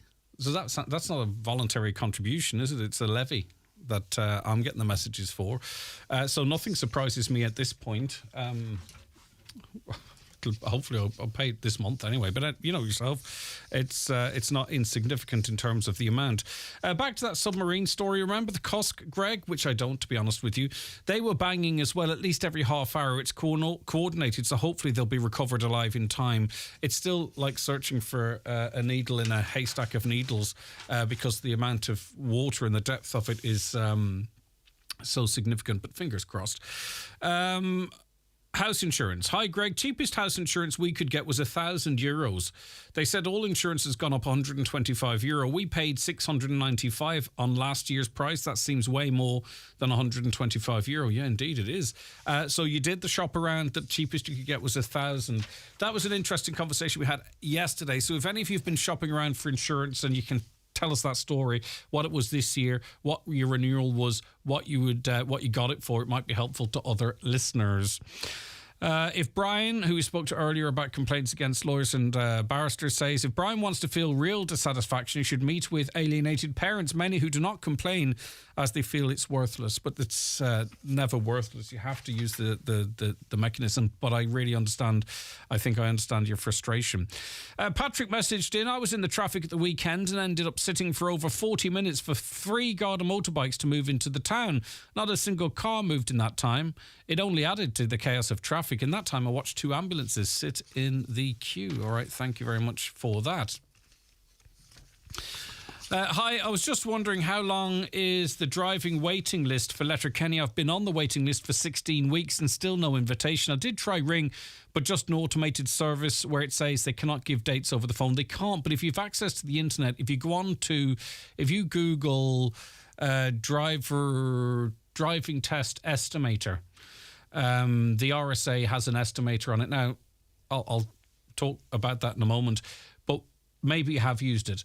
But if you go on to if you Google driving test estimator, you scroll down, and if it's cars, you click into category B. If you put in your driver number, which is on your provisional license, and your date of birth, it will estimate when you will be invited for an invite. So that will give you some idea. 16 weeks, it sounds like you should be due it soon. That being said, my own son is waiting on his, and he's been waiting as long as that, 16 weeks. The estimator says he will get an invite mid-July. Now, then it went back to late July, then it went to early July, and then it went to mid-July again. And from talking to other people who've been waiting, they say that normally you get the invite a week or two before the estimator says. Do you get me? So if you want some idea, Google driving test estimator, put in your driver number, your date of birth, and you will get an estimation as to when you can expect to be invited. And then after that, it's 2 or 3 weeks before you actually sit the test. I'm on long-term medication, says this listener, and I noticed in the small print for the past few months I've been getting a generic version of the medication. Obviously, the pharmacy has been doing this already. I don't mind, as I trust the pharmacist, but should I be getting exactly what I'm prescribed at the moment until they make this change? I'm just a bit confused. Well, when the patent runs out in medicine, my understanding is that all of the medicine, whether it's the original branded stuff or the generic versions, are all the exact same. Now, again, open to correction on this, but that's what I was told by a pharmacist. So the generic is the exact same, what I was told, as the one that maybe originally held the original patent. Aisling, if you Aisling, Caroline, if you want to put through the next caller, because I don't have that outbreak earlier. Keep your data on your own server. This data centre's a good, PR is nonsense. They're using 15% of our electricity, swimming off. Too much government propaganda today. It's not propaganda. You have a different opinion, but I get you. Okay, I get you. Let me see. It appears that the HSE has learned no lessons from Lee Cross. In Donegal, once again, we have a young person who was vulnerable and placed in a nursing home which was totally unsuitable to her needs. HIQA was set up to stop these instances happening, but again, a systems failure has had devastating consequences for a young girl and her family. Is anyone in the HSE going to take responsibility for these cases? Yeah, you would hope so. Right, okay. More about the immigration conversation. Carmel joins us. Hi, Carmel. Hello, hi. Good to have you on the show. Thanks very much for getting involved in the conversation. Right, we were talking a little bit about immigration. You emigrated in the late 90s, didn't you?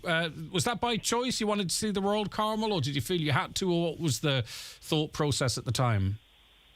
Well, I had a good job at the time. It's just that I wanted to travel and see a bit of the world, and I always liked the thought of Australia more so than America. But I was so glad that I did, because it was a great experience. It was very good. Became very independent, because there was no one making up himself. But I would advise any young person nowadays to go travel, because it is a brilliant experience and become very independent. And I loved it. I was in tears leaving Dublin, and I was in tears leaving Sydney. Wow, okay. And do you mind me asking, because it's some time ago, I don't think it's private, what did you work at the first time you went over, Carmel? I advise anyone going over now, the first thing you need to do, after you get some kind of accommodation, would be set up your bank account and get your similar to our PPS number, like your tax number. That would be the two most important things to do for anybody travelling, first of all. But I had worked doing a lot of kind of either accounts administration. When you went over, you need to have your CV already and just go around all the agencies and leave in your CV. And I just went, mostly actually I got one agency that got me all my work. I worked for Pull-Out Australia for a couple of weeks. Wow. I worked, Procter and Gamble. And then I went, the majority of my work, I was working for a company. They put up mobile phone masts, and we had to make up the booklets. So you just had to go around to certain people to get certificates and then make up the booklets for all the different masts. But I loved it. It was a great way to meet. Do you know, it was the first time actually I was on a train when I went to leaving Donegal. That doesn't surprise me. Leaving, that's because you have to know and say, all right, what station I'm at, or do you have to? I always say, make sure if you doze off, make sure you wake up at the station before you're going to get off. To make sure you need to get off. I need to get off this train station and go and make your way to the next platform to get your next train to get there. But, and what was the balance of life like, Carmel? Is it a nice place to live, the work-life balance, the social life maybe? Or? Oh, yeah, well, that's what I would... It's a good selling point for Australia. The way I look at it, there is jobs in Ireland if you want to work. And it's the same like in Australia. But you've the weather, of course, which we've all enjoyed, is a big point. But you've got these all beautiful beaches, and like Australia... There's the Hunter Valley wineries, which I remember doing a lovely wee tour of when I was out there. And then you have, like, for me, I would say my highlight for Australia would probably doing a tandem skydive, 14,000 feet. When I was there, you're not allowed to do that at Donegal Airport, you know. Different views. I know. But like the things like, you know, I was on top of Uluru or Ayers Rock back then. You can't do that now. I've climbed Sydney Harbour Bridge. Wow. Oh, you really You know, I've been to Oh, yeah. Like, I covered half of Australia. I was at the Melbourne Grand Prix. I took a trip of 2 weeks World One tour over to New Zealand. And it was my first time up in a helicopter and walking on the Franz Josef Glacier. Wow. You know, there's so much. It's so easy. Like, you can go to, a lot of Australians go to Bali on their holidays. You're near to Thailand. You're near to Singapore. You're so much closer when you're out there to go to different countries. But, you know, I have been back in 2012 and I've been back just in February of this year, and things have become more expensive. So I can give you an example of how things have become expensive. Yeah. I lived with an Australian girl when I was out there in 2000, and I caught up with her when I was there in February, and she told me there was a group of Irish nurses. They were living now in a place called Ranwick, which is just further inland. A lot of the Irish back in 2000 would have been in Bondi Beach, and now, as they call them, as a lot of the English, the Australian calls them the Palms, are living there. But the Irish have to go further north, and they were paying, I think, €5,000 in rent, and that's between 4 or 5 of them, because the rents have got up quite high, because the cities are expensive. So if anybody's going out there and thinking, oh, this is going to be great, you know, you have to prepare to be able to work or have money coming out with you, because rents are dear. And when you go out there, like for Bondi, you're buying an empty apartment. You have to buy your furniture. It's usually when people are travelling, they're selling their furniture, and then people coming in buy that furniture. So people need to be kind of aware of that, unless you have people that are already out there and you can go and be with them. So there is a change over the last couple of decades then, Carmel, that it's not quite it's not quite the experience it might have been for your generation originally. Yeah, well, like the good part about it is when I'm out there, you can party to about 6 o'clock in the morning. So compared to when I came home, I thought, oh, it's over 2. That just should be another 4 hours to party. Yeah, like so, you know, that kind of way. But it is brilliant. But you know, you do have to work. But there is great fun side. You meet a lot of different Irish, like the Irish all. There are all a certain Irish bars and stuff like that there. So you'll either see a lot of you know, the county jerseys from all the different counties in Ireland. What do the Australians think of so many Irish and English going over there? You know, I mean, obviously there must be, are people being displaced from, are Australians being displaced from their jobs, or is there just an abundance of employment there? I mean, what do you believe, in your experience, Carmel, is Australians' attitudes to the likes of the English and Irish going over there to live and work? Well, I worked with a good few Australians in my different job back then, but they never had any problem with them. I remember one of the jobs after I came back doing a stint of travelling, and I was going back into the same company I was in beforehand, and I had to answer the phones, and once they heard their Irish, oh, you're from Ireland, what part are you from, and all this here, started having a conversation with me before they were dealing with whatever they were ringing the company for in the first place. So but there's so many different nationalities, in Australia from, all over the world. So I don't know if they have any problem with... Like there is... They hadn't in my time. There's a high level of homelessness in Australia, 123,000 people homeless there at the moment. Is there any... Do you ever get any sense or of a conversation that, maybe the accommodation being used by, people visiting or working over there is displacing those people? Do you know the same kind of conversations you might hear here at times? Here? I suppose I never really had any of that conversation. Most of the people that I probably would seen were mostly Irish people. There was that one girl, she is as born Australian, but she would never really have said anything. I suppose it's like anywhere. I think if you want to work, the work is there. It's just up to you to whether you take that work. And the other thing I did notice back then, people who wouldn't work in certain jobs in Ireland were working them kind of jobs in Australia because that's the only kind of work they could get. Yeah, okay, I get you, I understand. So, Carmel, do you think you could go out to Australia now, say I was 19, 20, can you go out there and make a life for yourself? Do you think, can you accumulate money? Could you get on the property ladder, or could you work there for a couple of years, do you think, and land back here with a deposit for your house? Do you know what I mean? I'm kind of sort of trying to get to the motivation as to why someone might leave more long term rather than go for that brilliant life experience you had. Well, we were saying that some of the people are out there. Yeah, you need to get the good job, but you're still going to be working the same way as you are here, and it takes things are going up in Australia as well. Suppose if you got the right job, you probably could. But I know, a lot of people went in person, they went to the mining.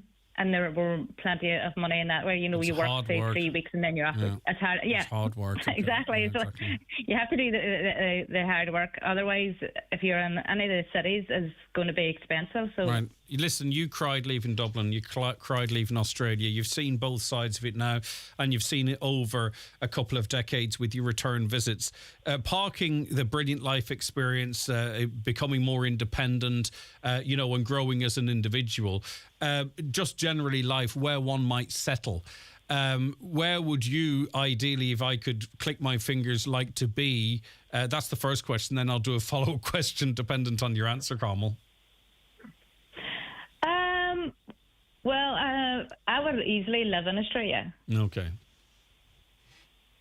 And I have friends that have went out, say, maybe 10 years ago, and they're still living out there. So, there's... I had a choice to say, right, which country would you like to live in? I probably, even though as much as I love Ireland, but I would love to live in Australia. I wouldn't mind. Right, okay, I get you. All right, that's pretty balanced. I have no follow-up. But see, the only thing is that probably would be family, and I'm a big Donegal supporter as well, so I'd miss my Donegal. Yeah, that's it. But I suppose as time passes, you start following maybe a local team over there or something. Okay. Listen, Carmel, it's a really interesting insight. So the grass is greener on the other side, would you say? So, do you think our young people are heading off, if they're going over there for longer than a year? Are they heading over for a better life? They are getting a better life, or... Yeah, you can get it out there, but if you're when you go out on say the 2-year visa, a lot of people can get now, because if they can work their 3 months either fruit picking or farming, they can take up the second year of visa and stuff. I would say definitely I would advise any person to go to travel. It's a great experience, it's a great adventure. You'll probably get to do things over there that you won't get a chance to do here. But you have to work hard for it too. Nothing comes easy in this life, does it? Doesn't matter what country you're in. Carmel, doesn't matter what country you're in. Yeah, exactly. Thanks so much for your insight. Great to chat to you, Carmel. And have you any plans to go back soon? Have you had a holiday planned or anything? Well, I was back there in February, so you never know again. You're all right. I don't feel sorry for you. All right, Carmel, have a lovely day. Enjoy the rain. Okay, take care. Bye-bye. Thank you. A caller says, Greg, myself and my husband went to Australia and we did work hard and we sent all our money home and came home to build our home with the plan of being there 5 years and coming back here to live. We built our house in Donegal, which is now, wait for it, full of defective concrete. So our issue is, do we walk away and return to Australia or stay in this home that brings nothing but tears to us? If I was a life coach, I think, particularly given your set of circumstances. Greg, my daughter's currently in Australia. She had to do a lot of health and safety courses, which she had to pay for before she could begin work. Then she moved states and had to do them all over again. She is in a good job, but she has admitted that with the cost of living and rent, she's digging into her savings to live and is not making any huge amounts of money. Right, so this is someone in a good job, trained up over there for it, but to live, digging into the savings. She has to be there for 2 years, but has decided that the quality of life in Ireland is better and will return home in December. More of those stories. I think it's really interesting because we talk around it. But we don't often talk about it. I think it's kind of an interesting conversation. I hope it's reflective of what you think out there, is that you find it interesting. I thought Carmel's insight really was quite fascinating. Shall I read some of the comments that were put on the post that I put up yesterday, just to get a sense of what social media think? Mary said, it's awful, like losing a generation in front of our eyes. It's brilliant experience for them, and who would honestly blame them when you hear about the working conditions and job flexibility, but a huge loss to this country. But we're here, Mary, a different side to it. Shirley said, just keep saying goodbye to friends, kids, which means my daughter and her boyfriend will be away soon. Rosemary, worse than now than it ever was in Ireland, but do we blame them? No. That's immigration. Yes, Greg, nobody talks about it. It's a silent mass departure. Another, my son spent 4 years in college getting his degree. Plenty of companies willing to employ him, but not willing to pay a decent wage, struggling even to pay their rent. He'll emigrate eventually, and I can't blame him. Helen said it's a good experience for them when they emigrate. Yes, people have to emigrate because no work here for them. I did this in the 80s. I don't regret it. Now that I'm back, nothing has changed here. Wish I'd never came back. I came back with a lot of nursing skills, and it's still who you know, not what you know. Awful country to live in. Another, is it any wonder people want to leave this country? Ireland does nothing for its own people, and the cost of living is absolutely ridiculous. If I could, I'd be gone tomorrow. Roisin said it's very sad, but sure, what's here for them? Now, that's what I'm talking about. Like, is there any element where we talk down this great country of ours? Obviously, we have to highlight inequalities, gaps, but do we overdo it? Do you think? Is it any way possible that maybe we, as the older generations, are sort of talking down the country to the point where we're semi-influencing them? Maybe that's what we want to. I don't know. As I say, brand new conversation. I'm not sure what to think. Very interested in what everybody else out there thinks. Right, okay. Did you know the Nintendo, don't you? Well, there's a collective, Nintendo Donegal, and they're taking part. There's a tournament coming up in Buncrana next month. Really interesting we won this. Stay where you are. We're going to be talking to Helen shortly. Watch the show live now on YouTube, Facebook and at highlandradio.com. The 9 till noon show is brought to you by Letterkenny Credit Union, offering low-rate holiday loans with fast approval. Apply online at letterkennycu.ie or in office today. A public interest message from Donegal County Council. Attention farmers. As the silage making season gets underway, Donegal County Council would like to remind all farmers in the county to check and repair any cracks in floors and joints of silage pits. Ensure that collection channels and drains are clear to direct all effluent into underground tanks, and closely monitor levels for several weeks, especially if silage is made on wet days. Store bales outside of yards, at least 20 metres from water courses and not more than 2 metres high. Silage effluent can lead to fish kills in rivers and streams. Donegal County Council, protecting your environment. Renault. As a professional, you want your van to be as efficient as you. Efficient with time and efficient with space. The new Renault Kangoo Van E-Tech 100% electric is made for you. With up to 300 kilometres of range, fast charging as standard, and 3.9 cubic metres of loading capacity. New Renault Kangoo Van E-Tech 100% electric from €96 per week for those who never stop. Offer is made under hire purchase agreement. Instalments are taken monthly. Terms and conditions apply. See Renault.ie. Get ready for an epic summer with Irwin's Expert Electrical, Letterkenny and Buncrana. Everything you need to make the most of our Irish summers. From the highly sought after Ninja barbecues to outdoor speakers, Dyson fans, big screen TVs, Bluetooth speakers and small appliances. We've got you covered. Irwin Expert Electrical, Letterkenny and Buncrana. The best businesses never stop beginning. So whether you're starting or growing your business, we want to make it easier for you. At Bank of Ireland, our faster, easier online loan applications help your business take the next step. Search Bank of Ireland Business Loans. Bank of Ireland. Begin. Lending criteria, terms and conditions apply. Over 18s only. Bank of Ireland is regulated by the Central Bank of Ireland. All right, you're very welcome back to the programme, right? Are any of you out there gamers? Did you ever game? We're talking about the Nintendo. Now, I had the first Nintendo handheld, never really got on with it, didn't like the games. I kind of went down the Sega and then the Sony route. But Helen Doherty, not so much. She loves the Nintendo, I hope. Anyway, Helen Doherty, member of Nintendo Donegal. Good morning. Hey, Martin White, Donegal, Dini. How are you getting on? I must say, I'm a massive Sega fan girl too. Right, okay. There's actually loads of great Sega games on the Switch. Yeah, I see. I was at the Sega Master System, then the Sega Mega Drive, and we couldn't afford the Sega Dreamcast. Was it not Dream something? Oh, yeah. That's I had a Dreamcast, but did you? That was the one with the we couldn't disc. get the Saturn. Yeah, the Saturn's I the really one. wanted the Saturn. Yeah, me too. But anyway, after that, I progressed. Actually, started with an Oric computer. And what? An Oric. Oric. Oric, it was called. And you had to, and my sister, in fairness to it, came with a book, right? And you actually had to program it.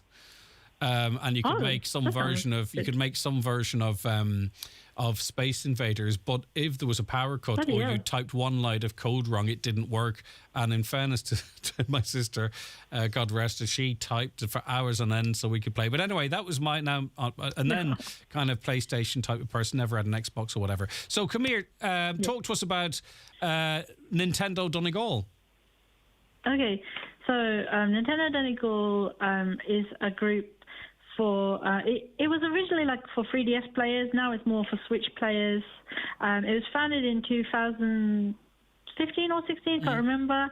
I came on in 2016. I'm pretty sure it was you who I was on with, actually. Right. Just chatting about an event we were doing back then, which was our first ever event. So we're still going now in 2023, partly in thanks to a gentleman called Terry, because I had to step down at some point. He carried the baton from then. But then during pandemic, I kind of came back and he stepped down because of he's got lots of commitments. So yeah, essentially, Nintendo Donegal are doing an event in July for Nintendo Switch owners, and we're going to be having a Mario Kart 8 tournament, and there's going to be like a huge trophy to win, and there's going to be a raffle as well. And both things are free to enter. You will need a controller to take part in the Mario Kart 8 tournament, but if that sounds... Oh, yeah, and those under the age of 16 need to be accompanied by a responsible adult. But if that sounds good, then, yeah, please come on down. Like I say, it's in the Exchange in Buncrana, 8th of July, 2 p.m. to 6 p.m. It should be really good.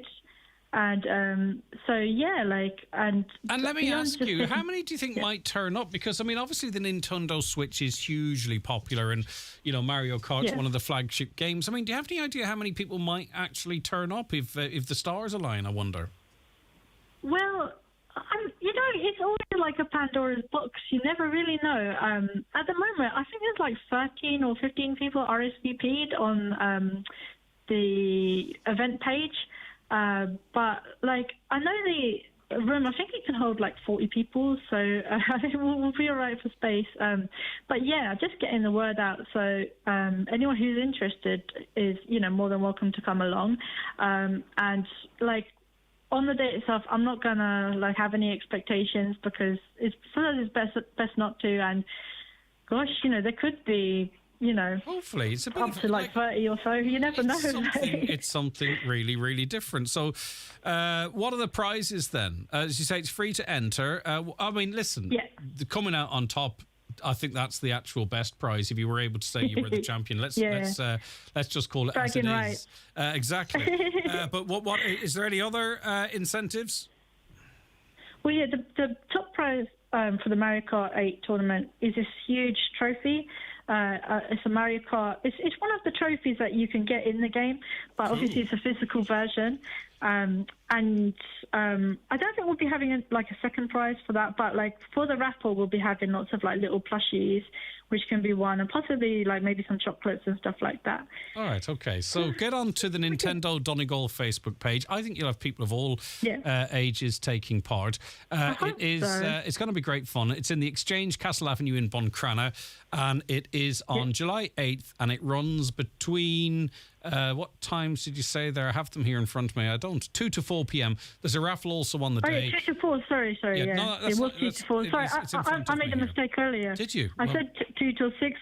So I'm really sorry to everyone, but Craig's right is 2 till 4. You're all right, Helen. Come here. No one's dead. You're all right. It's okay. 2 to 4. I don't want anyone turning up at 4 and then actually, obviously I made a mistake. Okay, so it's 2 to 4. So thank you for correcting me there. And you need a Switch controller with you. Yes, ideally bring your Switch as well, because there'll be other people to play Switch games, when you aren't taking part. Yeah, exactly. Yeah, exactly. Do you play anything else except the Nintendo Switch? I used to play Steam games on my PC. Right. Do you have Steam? No, a PlayStation. I told you I'm incredibly brand loyal, Helen. I'm incredibly. Are you PlayStation 5? Yeah, I am. Yeah, I am. Ah, nice. 3, 4, 5. Started with the small one. What was the first? The PlayStation. Then I think it's the fourth incarnation of it. Yep, I went from Sega to PlayStation, and that's it. And it's just brilliant. Still to this day, if I want to switch off, not in the summer, but certainly in the winter, I'll bang on Call of Duty or something and just chill out. Nice. Yeah. All right. Or I could beat you at FIFA, Helen. No problem at all. Yeah, you could, honestly. I do like playing FIFA, but I'm also... UFC, I could kick your ass. If I'm allowed to say that. Can I say ass? US what? UFC. It's a fight game. I am. UFC. Yeah. Okay. It's a fighting game. I don't even know that, so I'm sure you could. Anyway, that's Mario Kart. All right, well, I'll have a go at Mario Kart. Listen, Helen, lovely to chat to you. Great to see you back involved. If I pick you up correctly with Nintendo Donegal, and we'll chat again in the future. Best luck with that event. People are going to have a lot of fun, of all ages, I would imagine, and it's going to be a few rage quitters, maybe even. Okay. Thanks, Helen. Take care. Lovely Bye. to chat to you. Right. If you're interested in that, go to Nintendo Donegal. It's on Facebook, and you can register your interest to take part in that Mario Kart 8 competition, and it is in the Exchange, Castle Avenue in Buncrana. It runs from 2 to 4 p.m. Something different on Sunday if you've got young people listening with you, because they might be off school now. And listen, it's specialist, it's niche. But if we give them a wee leg up, then it's all the worthwhile for me. Greg, it's obvious what the insurance companies are doing. They came under scrutiny for the charges of car insurance, which they reduced after they were warned. So now they're going to put it in on house insurance to recoup their money. I think we'd all accept that if building costs have increased, insurance is going to have to increase. But not. It's some of the messages we're getting from listeners. It's the increases are doubling, more in fact in some cases. I've been with the same insurance company for years. Last year it was $430. This year it was $801, and according to them, that was with a discount of €764 for being a loyal customer. So I shopped around and I got the exact same insurance as my original one for, wait for it, $430 last year. They bumped it up to 801, said they'd knocked off 764 for them being a loyal customer. This listener shopped around. What are they paying this year? €30 less than last year. They've got it for €400. So they've saved €30, and it's a two-finger salute for the gougers. Many of these secondary schools are semi-private, and therefore they can apply a levy, kind of like school fees. Some schools refer to it as a voluntary contribution. That's for different schools, and it is voluntary. So the levy is, are we saying then the levy is obligatory? Okay. Now, these are schools that are part of the ETB, so there's mandatory parental payments to certain schools. I didn't know that, if that's the case. Does anyone believe that desperate people trapped in a submarine are calmly waiting to tap on the sides every 30 minutes? I reckon they're battering the living daylights out of the sub. But that would be pointless, you see, because there would be certain things that would be appropriate to do. Firstly, they have limited oxygen. So, and it's not even the limited oxygen, it's the carbon dioxide that they themselves are expelling. So if they were banging, like you suggest here, that would be really counterintuitive. And there are at least one expert down there. There's another person that went down the Titanic in 87, I believe. So they would know that panicking is not going to save them. If they bang all of the time, that noise could be presumably confused with that could be something confused with just regular background noise. So the intermittent tapping would make sense. All right, we're going to get further reaction now to the news that the ATU is to hopefully have a veterinary school. Dr. Gerard Rorty spoke to us about this in the past. He's going to chat to us again in just 2 minutes. The 9 till noon show is brought to you by Letterkenny Credit Union, offering low-rate car loans with fast approval. Apply online at letterkennycu.ie or in office today. Connolly's MG now open in Killiney, County Sligo, the latest addition to the Connolly Motor Group family. Find your perfect MG driving experience with the award-winning range of fully electric and hybrid vehicles at our new showroom at Northwest Business Park, Killiney, County Sligo. Inquire about our full range today with our team on 071 910 6950 or visit our website connellys.ie. Hi, Pauline McLean here, sharing something really important. When someone's having a stroke, minutes matter because 2 million brain cells die every minute. So call 112 or 999 if you see any of these FAST signs. F for face, has it fallen on one side? A for arms, can both be held up? S for speech, is it slurred? T for time, it's time to call 112 or 999 fast. Learn more at irishheart.ie.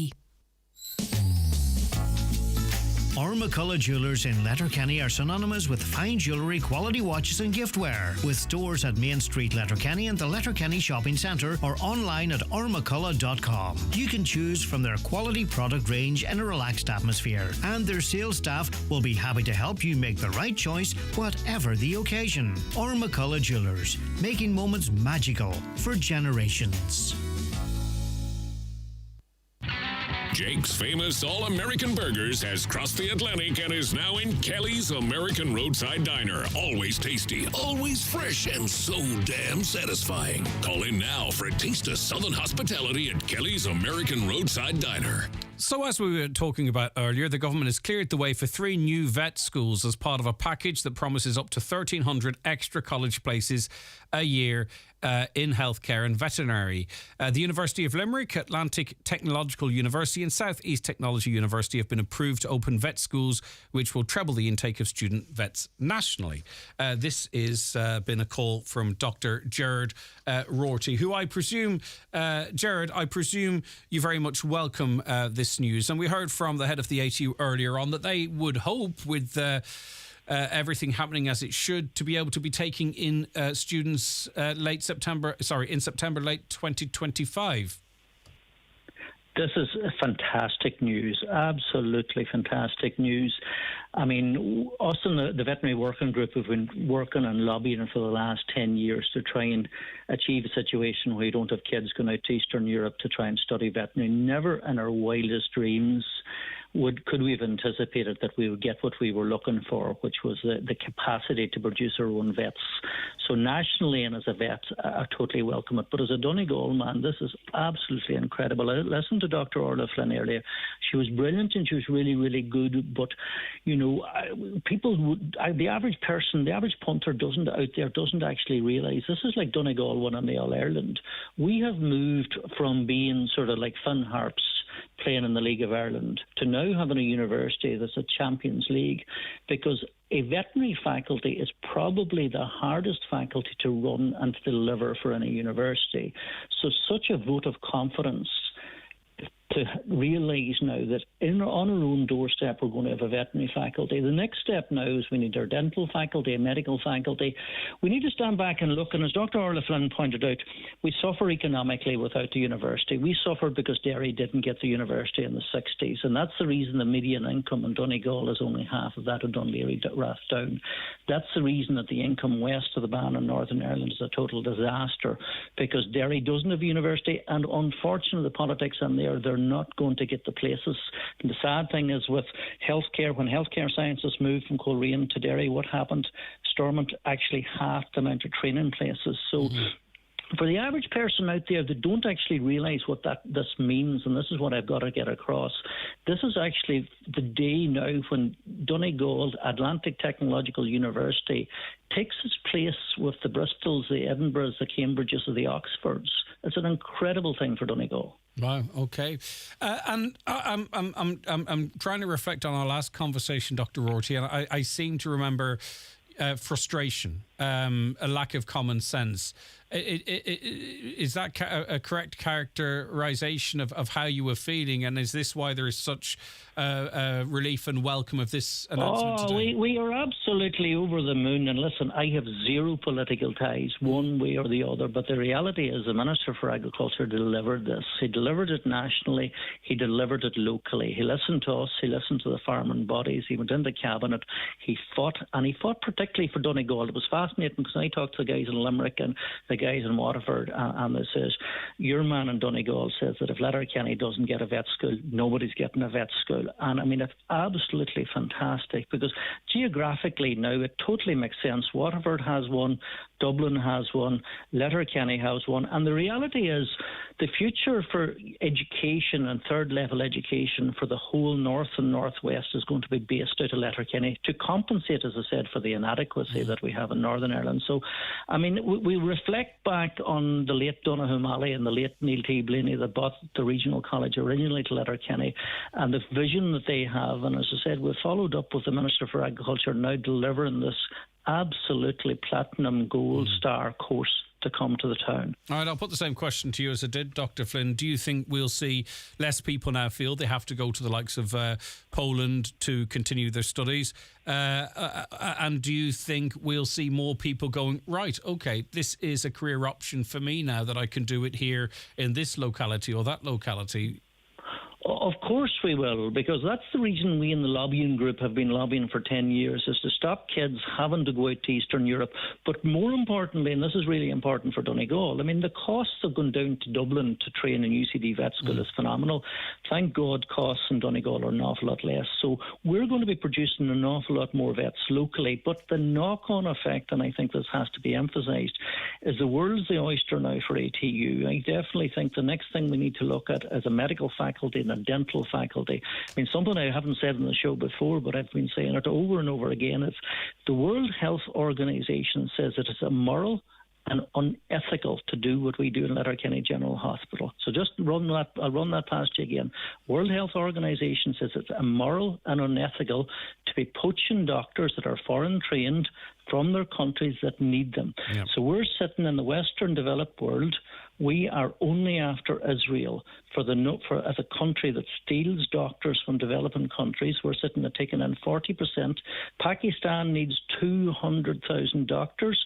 They're fantastic doctors. It's great that they would come to train here and go back to their own countries, but that's not the model Ireland's working on. It's funny you should bring that up, because, Jared, I have put that, I can't remember exactly who I put it to, but it was someone certainly either high up in medicine or politics, and I did say, should we not feel guilty for poaching doctors from these countries? And I think it was particularly African countries I used it in that analogy, or that question, sorry, and they stated no, they've a surplus, and we shouldn't feel bad about no, that. they most certainly don't have a surplus. All you've got to do is go to Dr. Google, and he'll tell you straight away the massive shortage in Zimbabwe, Zambia, Pakistan, India, the whole way through the developing world, because what happens is countries like Ireland, 42% of our doctors at the moment are foreign trained. Now, I'm not for the moment criticising the quality and the calibre. They're incredible doctors. I think we should continue to bring them over here to train them and to send them back. But our model at the moment, now we've got the veterinary thing solved,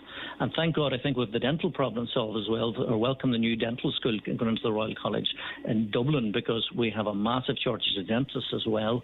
And now, thank God we're sheltered from that in Donegal because we have access to Derry where there isn't a shortage of dentists. But I occasionally do a locum around Dublin where there's a 3, 4, 6 month waiting list, and a lot of my colleagues practices and they can't get in to see a dentist. So the new dental school is going to help solve that. But no, all you've got to do is to say, go back to Dr. Google, put in WHO, put in unethical, immoral, and you have loads and loads of articles saying what we do, taking 42, depending on 42% of our doctors from overseas. So where do we go now in Letterkenny? Letterkenny now needs to push on, and let's do a dental faculty and a medical faculty for the Northwest and based out of Letterkenny. Right, okay. Let me put it to you, Dr. Roche. There are also, whilst our students are still in college, other countries trying to poach our newly qualified professionals. Do you think that there is any argument for some sort of a provision whereby people are almost obliged to work here for a year or two post-qualification?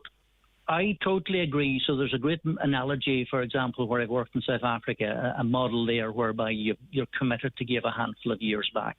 So I definitely think if you stand back and look at it, say for sake of argument, you train as a vet, train as a dentist, train as a doctor, you have been handed 300 to 400,000 by your economy in that training.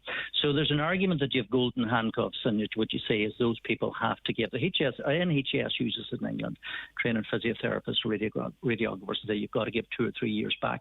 But what is also shown is that 80% of people tend to stay in 20 within a 20-mile radius of where they trained. So invariably, if we're training doctors, dentists, vets in Letterkenny, a very high proportion of them might decide to go abroad, and that's no bad thing. I travelled the world. I've worked in Australasia, North America, Africa, but the vast majority of people do eventually come home if they're from that area and if they've trained in that area. So, yeah, I agree with the golden handcuffs. It's a great proposal, the idea that, okay, if you're going to go and be handed $500,000 or 400,000 to train as a doctor, you'll get 3 or 4 years back in the area that you've actually qualified. But also, you've got to actually start training sufficient numbers. Yeah.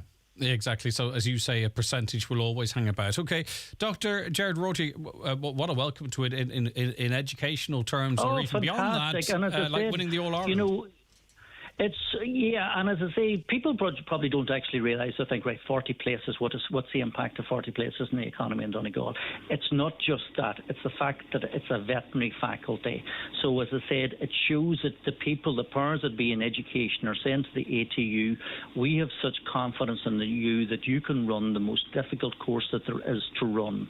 So, we're not looking at you as just a body that's going to train, for example, veterinary nurses, which is fantastic and it's great, and ATU do that very well. But what the Department of Education and further education are saying to ATU in this, we have such confidence in you that we acknowledge that you're capable of running any course under the sun. Now, in terms of the impact for the economy, not only do you then start to produce students, but you've got research. You start to, and the economy will grow on the back of this. And I go back to something that people don't realise. People complain about the A5 and say the A5 impacts on us. What people don't realise is the absence of a major university in Derry has had a serious detrimental economic impact on Donegal. And now today we've an announcement that ATU is acknowledged as having the potential to be a world leader in education. So the impact for Donegal on our economy is phenomenal. Yeah, and I appreciate that, because what you're saying there, because what we are trying to do on this programme, more than perhaps others might, is trying to talk about how we get to a better place rather than always talking about where we are. And it's been brilliant to have your insight into that. Dr. Gerard Roche, I know you're incredibly busy, so we appreciate your time. Thanks so much. Brilliant. Talk soon. All right, take care, Slán. Agus má Jean Y. Okay, right. So you heard that's big news. Now, if you're not interested in that stuff, you might not feel it. But obviously, Gerard, given his skill sets, realises that it's big news. Greg, my son and his wife and 3 children left Donegal just before COVID. They are all in Australia. They love it. They came back after COVID and sold their home here and have no intention of coming back. I miss and love them, but I'd never hold them back. The plus for me is they often send me random tickets and tell me to fly over for 3 weeks at a time, and I think it makes our time together all the more special. That's lovely. That's lovely, and that's worked for yous. Right. I have a sister living in Canada. She's loving it out there. A very expensive place to live, but her salary covers it. In Ireland, she was waiting to have an operation for 3 years. When she went to Canada, she had it done in 3 weeks. Ireland is finished when it comes to healthcare for the working classes. No wonder young people are going away. Is that what they're considering, though? But anyway, listen. My partner wants me... I'll read it now. My partner wants me to pack up and go to Australia. I'm 33 and we have 3 kids. The wages here are just enough to survive, and it's getting tougher by the week. It's almost impossible for the younger generation to get their own home in this country. Just fear taking kids away from family and taking the gamble of leaving. Has anyone else been in a similar position? That's a very good question for you. The partner, mad to move to Australia. They're only in their early 30s and the 3 children with them. But they're wobbling on the connections to the family, etc. And you heard there, their wages are just enough to survive. No hope of home ownership. What should they do in that situation? The 9 till noon show is brought to you by Letterkenny Credit Union, with monster loans available up to €60,000 for all occasions. Visit letterkennycu.ie. Donegal Vintage Club are having a tractor and vintage and classic car run this Sunday the 25th in Ramelton. €20 per tractor or car, with registration at 12 noon at the quay, followed by refreshments. Proceeds in aid of Care of the Aged, the RNLI and local charities. This ad is sponsored by Worski's Eurospar and Ice Cream Parlour Ramelton. All the new Citroen models are on display this week during the open week at Highland Motors, Letterkenny. C3 and C3 Aircross SUV. C4 petrol, diesel and electric. The C5 Aircross SUV in petrol and diesel. Plus Berlingo vans, all in stock and ready for July delivery. Call Mark for a test drive on 9127007. The Citroen Open Week, now on at Highland Motors, Letterkenny. Nothing moves you like a Citroen. 2 gig full fibre broadband from Virgin Media has landed in Donegal. Hear that, Aoife? Huh? Time to lose yourself in the latest Scandi crime series. I have no idea what's going on here. You should really put on the subtitles. Fair point. Whatever your genre, whatever way you play, Virgin Media is here. Switch today at virginmedia.ie. Virgin Media, it's playtime. Subject to location and availability. Do you live in an older home? Your house might have lead pipes, which may result in lead in your drinking water. It's important to replace them for you and your family's health. Grants of up to €5,000 are now available to help cover the cost of replacement. Apply for the Domestic Lead Remediation Grant Scheme today through your local authority. For more information, visit gov.ie/lead pipes. Brought to you by the Government of Ireland.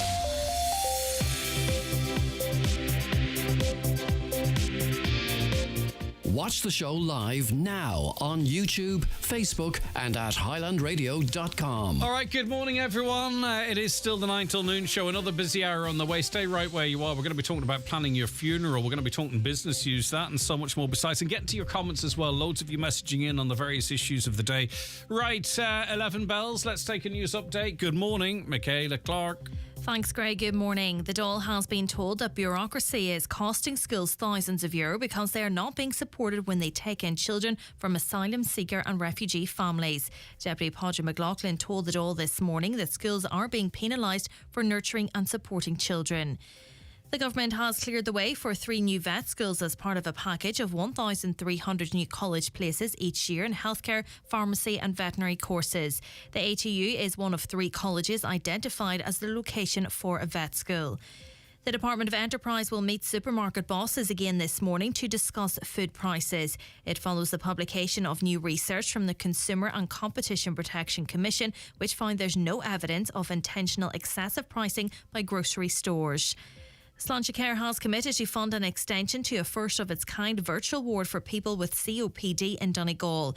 The community virtual ward was rolled out to 10 patients on a pilot basis last year. However, funding has now been secured to extend it to a 2-year, 20-bed virtual ward project.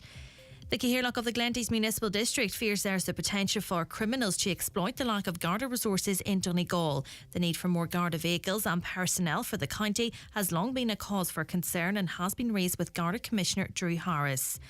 A public consultation on the Barnesmore Gap Greenway project commences today. Interested parties in the Donegal Town and Twin Towns areas are being urged to have their say as the consultation events take place today at the Abbey Hotel, Donegal Town from 12 until 8 p.m. and tomorrow from 12 to 8 p.m. at Jackson's Hotel in Ballybuffet. 242 projects in Donegal are to benefit from over €372,000 in funding from the Community Support Fund. Part of the funding has been ring-fenced to support women's sheds, with the main aim to provide support for groups, particularly in disadvantaged areas. And Donegal beaches are among the most Instagrammable in Ireland. Silverstrand Beach in Mallinbeg is the second most Instagram beach in the country, with 20,253 mentions. Those are the latest headlines. We'll be back with an update again at 12 noon. Thanks, Michaela. I really appreciate it.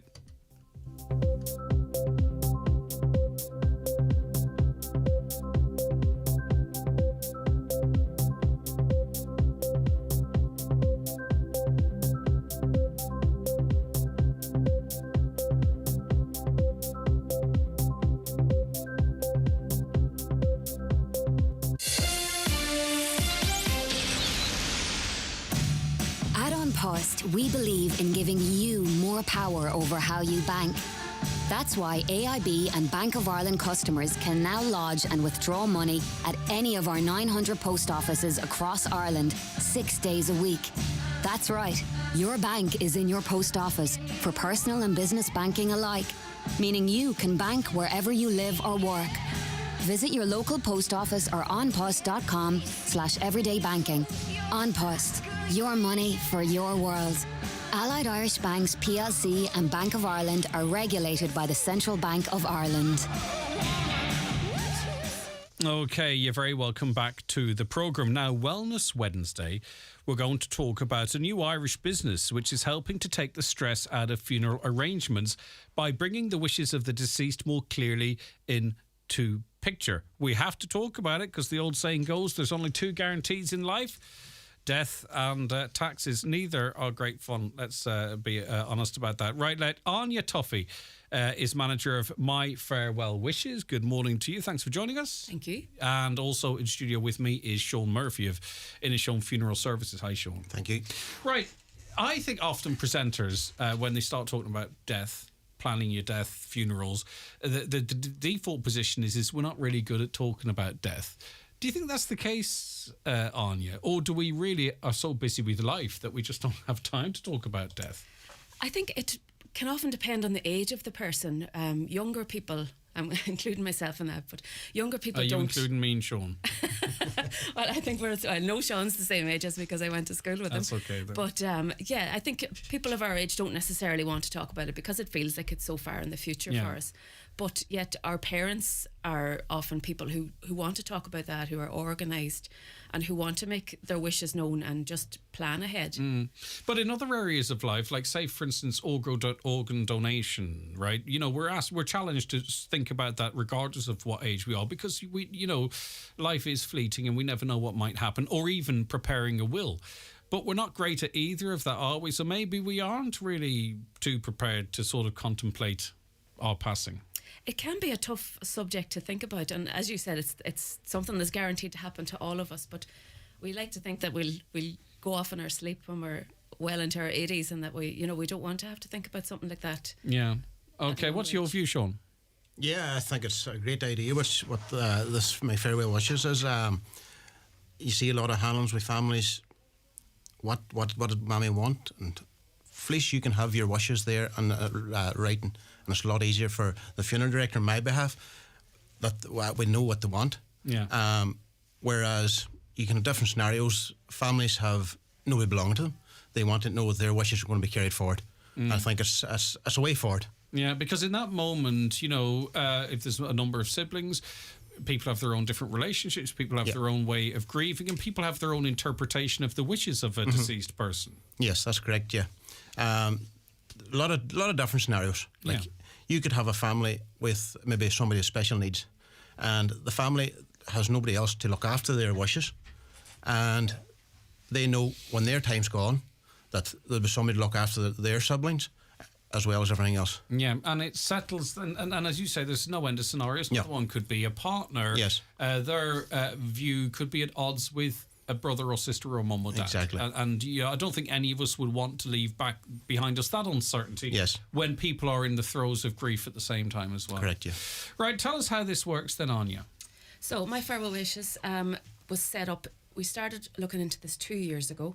There was a UK-based company in the Irish market that was more towards prepaying for the funeral. But after Brexit, they pulled out of the Irish market. They still will honour plans that have been taken out, but they weren't taking on new customers.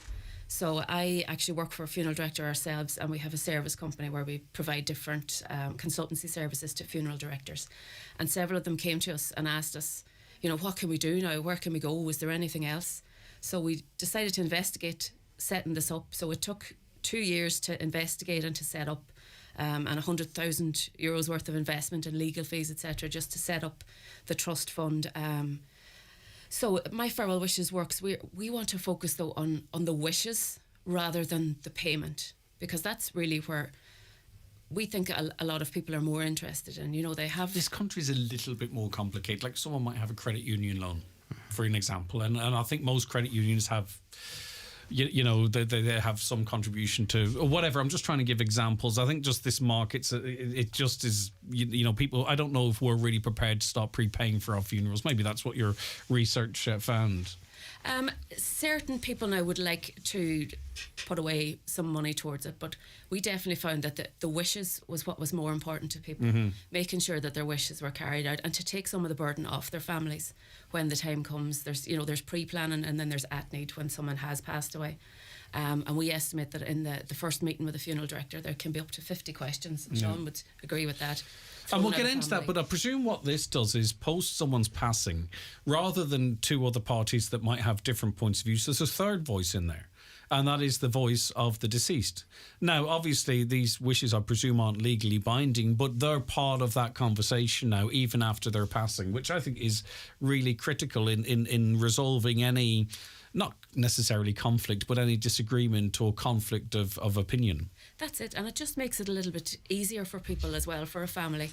If they didn't know what Mammy or Daddy would have wanted, well, at least it's written down here. It's what they would like, because most people organising a funeral, their main goal is to just make sure that it's what they would have wanted. Yeah. So at least if you know what they wanted, it just takes a wee bit of that burden off them. I presume, Sean, for the most part, not for the most part, there are different types of people. There are people that maybe just throw all of what normally happens, what do you think we should do, and I hate to use the word routine, but you know what I mean. There is a format there, and then you will meet, then you'll engage with others who've got that's completely, it's thrown out. They've got their whole idea, and they expect you to be able to sort of comply with and make sure that kind of stuff happens. Yeah, that's correct. Yeah, you could find different scenarios, and some can be very challenging. But as I say again, My Farewell Wishes, if that's all wrote down and set in stone, it's a lot easier for us to organise funerals, and I think it's a better way forward.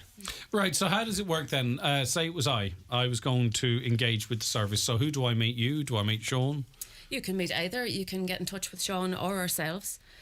We will find then a funeral director in your local area, and we will give you the form. We have worked for a long time on the form. Is that there? Is it? Yeah. You throw that over. No, you're going to hand me just as we were going on air, but we were short on time. But go ahead. You're okay. Anya. My boss would often say when he's talking about it, there was blood, sweat and tears, and all the tears were mine. We wrote and we rewrote the form so many times just to try and educate people about their options and what's available. Some people, as you say, and especially if you don't know what a person wanted, or if you don't have much time, as is in the case of Irish funerals, you tend to go with the default, the familiar. But if someone wants something different, then they can read through all their options of everything that can be done, So typically, is it whether someone wants to be buried or cremated? Is it whether they want to be buried beside which partner or whatever it might be? Do you know what I mean? Is that the kind of stuff, the questions that are in there? What else are typical tough questions? We would ask the bigger questions first, the main questions, so burial or cremation, ceremony or no ceremony. The main questions like that, and then we go into, you can go right down into the nitty gritty of what you'd like to have done with your ashes, if you'd like to leave mementos of a fingerprint impression. Some people have told us, have written their own eulogies. Some people have specified what they'd like to have done with their ashes after cremation. There was one lady who would like them scattered while a certain song is playing. You know, you can get more creative ahead of time rather than just falling back on I default. like this personal wishes thing. Yeah. I don't want to pick it out in case it frames it, because there's a lot of details in there, but it's down to flowers. Would you like people to send flowers? Would you like to choose the exact type of coffin? So do I choose it now or let my family decide? Would I like a funeral notice on? Because some people are more private than others, aren't they? Even where would you like to be published? Would you like a photo to be used? Do you want symbols of any hobbies or interests that you would like to have incorporated into your funeral? We do that, but for some people, they might go, well, that's not exactly the kind of send-off that I would like. Would you like it live streamed? Like, it really gets in. Now, I'm literally just on one page here. It really gets into it. This is a full review of what someone might want. Yeah, we have two different options then of forms. I'd say, I think you're looking at the long form there, and we have sometimes... I'm very studious. Sometimes people then I'll get the just short think, form out. yeah, sometimes people think that's too many questions, and it can be overwhelming. Yeah. So we created the short form for people who just want to record their basic wishes or who want to have a meeting with the funeral director and It's just actually jot it down there. there's still quite a bit in there as well. Okay, so it's as deep, because the long form goes into things like whether you want bagpipes or release of doves or something that looks like them. Do you know what I mean? That type of stuff. The short form is more probably the key questions. Yeah. So then I fill this all out with you or an undertaker. Whichever you want, it's up to you. And then we do two different services. So the registration of wishes is €65 the charge for that, and we keep your wishes on our database. We'll send you a copy. You nominate a representative, so that's the person that you expect will be organising your funeral, and a funeral director if you'd like to nominate one, and each of those will get a copy of your wishes. Then if you want to pay towards the cost of your funeral, we have a trust fund, and we're still actively signing up funeral directors in Donegal. We have 4 different partners at the minute in Donegal. So you can pay towards the cost of your funeral if you wish, and that's whatever amount. How is this being received? Because maybe traditionalists might think, well, that's not really. They kind of like that, and they not like it, but they like maybe that first conversation going through this. They feel that's part of the connection that they have. Are you getting that, or I mean, obviously you're still signing undertakers up, but what kind of feedback are you getting from them? The feedback is great, actually, because you can still, it's not like Sean would agree with that. You don't just go, here's the form, I know what's happening. Yeah. If undertakers have a great way with people, and they'll still sit down and they'll have the form in front of them, and they'll be able to go through and say, well, it says here that it's guidance would like this. And it's real strong guidance, isn't it? Because it's the person's words themselves and their wishes. I hate to be negative, right, but it's just the type of question that jumps into my mind. I wish you every success with this, okay? But let's just say, for instance, I fill it out and live for another 25 years, but you decide you want to wind down the company. What happens in that regard? Have you any sort of contingency for that? Well, the wishes are registered with, yourself, your representative, and your funeral director will always have a copy of that. And even in the case that the funeral director may go under, we've written all that into the terms and conditions. I cannot believe she just said a funeral director might go under. But anyway, go on. Oh, there are endless jokes in this work. Don't put me off. Go on. So we've written all that into the terms and conditions for all those. We've tried to think of every possibility that might happen, so that everyone will still have a copy of your wishes. Yeah. If you have paid towards the cost of your funeral, that is held by a trust fund. So exactly, which is great. Now, you see, this is not. And I think you kind of maybe mentioned this a little earlier on, Anya. Say, for instance, someone's in their 30s or 40s or 50s. This is advisable. But I know that people, even in really good health, maybe when they're heading towards their late 70s, they start worrying about things like this, even though it's not imminent, and we hope it's not, right? But I think it's a different sort of maybe a concern, because they start worrying about, well, I don't want to put stress on my family, or I think for the living, that this would be a great peace of mind. Does that make sense, Yeah. Sean? Do you Yeah. get where I'm coming from? Do you know? 100%, And it yeah, could yeah. be at any age, but I'm thinking back to my dad, and you know, it was thankfully long before he passed away, right? But I know certain things were sort of, from our conversations over a pint, was starting to play Yes. in his mind a little bit, that there was maybe a reality dawning. Does that make sense? Yeah, 100%. Like, I had clients before, and until they had their wishes done, it was peace of mind for them. Yeah. Because they were worrying, well, they might change my plans, and I wanted it set in writing. And it was just the relief that person got. Yeah. Was, I can park that now and live I can park, I can for live. hopefully another 20 years, exactly. but I don't have to worry and about she says that yeah. it was just a relief off my shoulders. Yeah. And it's just... What do you think the uptake will be? The uptake has been very strong. Oh, you're already going. You're putting it out there already. So we've been processing plans since November. We started off slowly just to get all our Soft procedures launch, and as they call it, exactly, isn't it? Yeah. to get everything in place and make sure that when the madness happens that we're ready for it. But there has been a great uptake in it, I have to say. Now, we're very, very happy with it. And even with our own funeral directors, once people know that you offer this service and that it's available, it starts the conversation. Yeah, indeed. Yeah, I think today'd be a good day for me to fill this out. Tomorrow I'll probably go, no, I'm not talking about that. Do you know? Exactly. That's just the way it is. But if people get the forms when they feel in the mood, exactly, they can. And would you suggest people might fill this out at home and then present it to their undertaker, or contact you? Is that how you expect it to work? Yeah, exactly. You can either contact us or a funeral director directly, and then have the form, have a read over the pack at home, and then the person can decide if they want to fill it out with the funeral director, or they can fill it out themselves at home if they want to get a bit more creative. But it's definitely something that people can take their time over. And I know Sean was saying about the peace of mind that people get from planning, and I've done a few plans with people either over the phone or in person, and there's a sigh. They do this. Yeah. Just a sigh of relief. Well, the anticipation of most things is worse than the actual thing itself, isn't it? Yeah. That is what they say. And you said about this is not necessarily the primary focus about paying for it in advance, but if people want to do that, they can do so, and the money is secure so that is an expense that they're not leaving behind them. Exactly. They can get an estimate for the cost of the wishes that they have detailed, and then pay towards it. They choose an amount that they pay. We're different to the sort of the insurance providers, or what you might see in some of the daytime television, the UK-based providers, where maybe if you stop paying, that your money is gone. And I think also really that's designed for get you in a casket, you know, cremation, or you know what I mean. I don't think that affords you the personalisation of your your last ride, I suppose you could call it. All right, okay. How do people get more information? So they can check out our website, myfarewellwishes.ie. They can check out then, we have our partners on it. So we have Sean in Sean Funeral Services, we have McAteers in Fanad, we have Terence McClintock in Convoy, and we have Andrew Gallagher in Mount Charles at the minute. And we have a few other Donegal funeral directors interested in taking up our service. And again, this will kind of fill out organically, because you might have someone who contacts their undertaker and asks, do you have this facility? And then they go around, well, Sean has it, I better provide that option too. That's kind of how the market responds, you would hope, wouldn't exactly, you? Okay.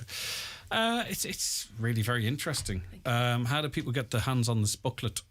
So if they get in touch with us via our website or our Facebook page, we're on all the social medias as well, and we'll get brochures or packs, whatever, sent out to them and get them in touch with their nearest partner funeral director. And it's not as scary to hold as I thought it might be.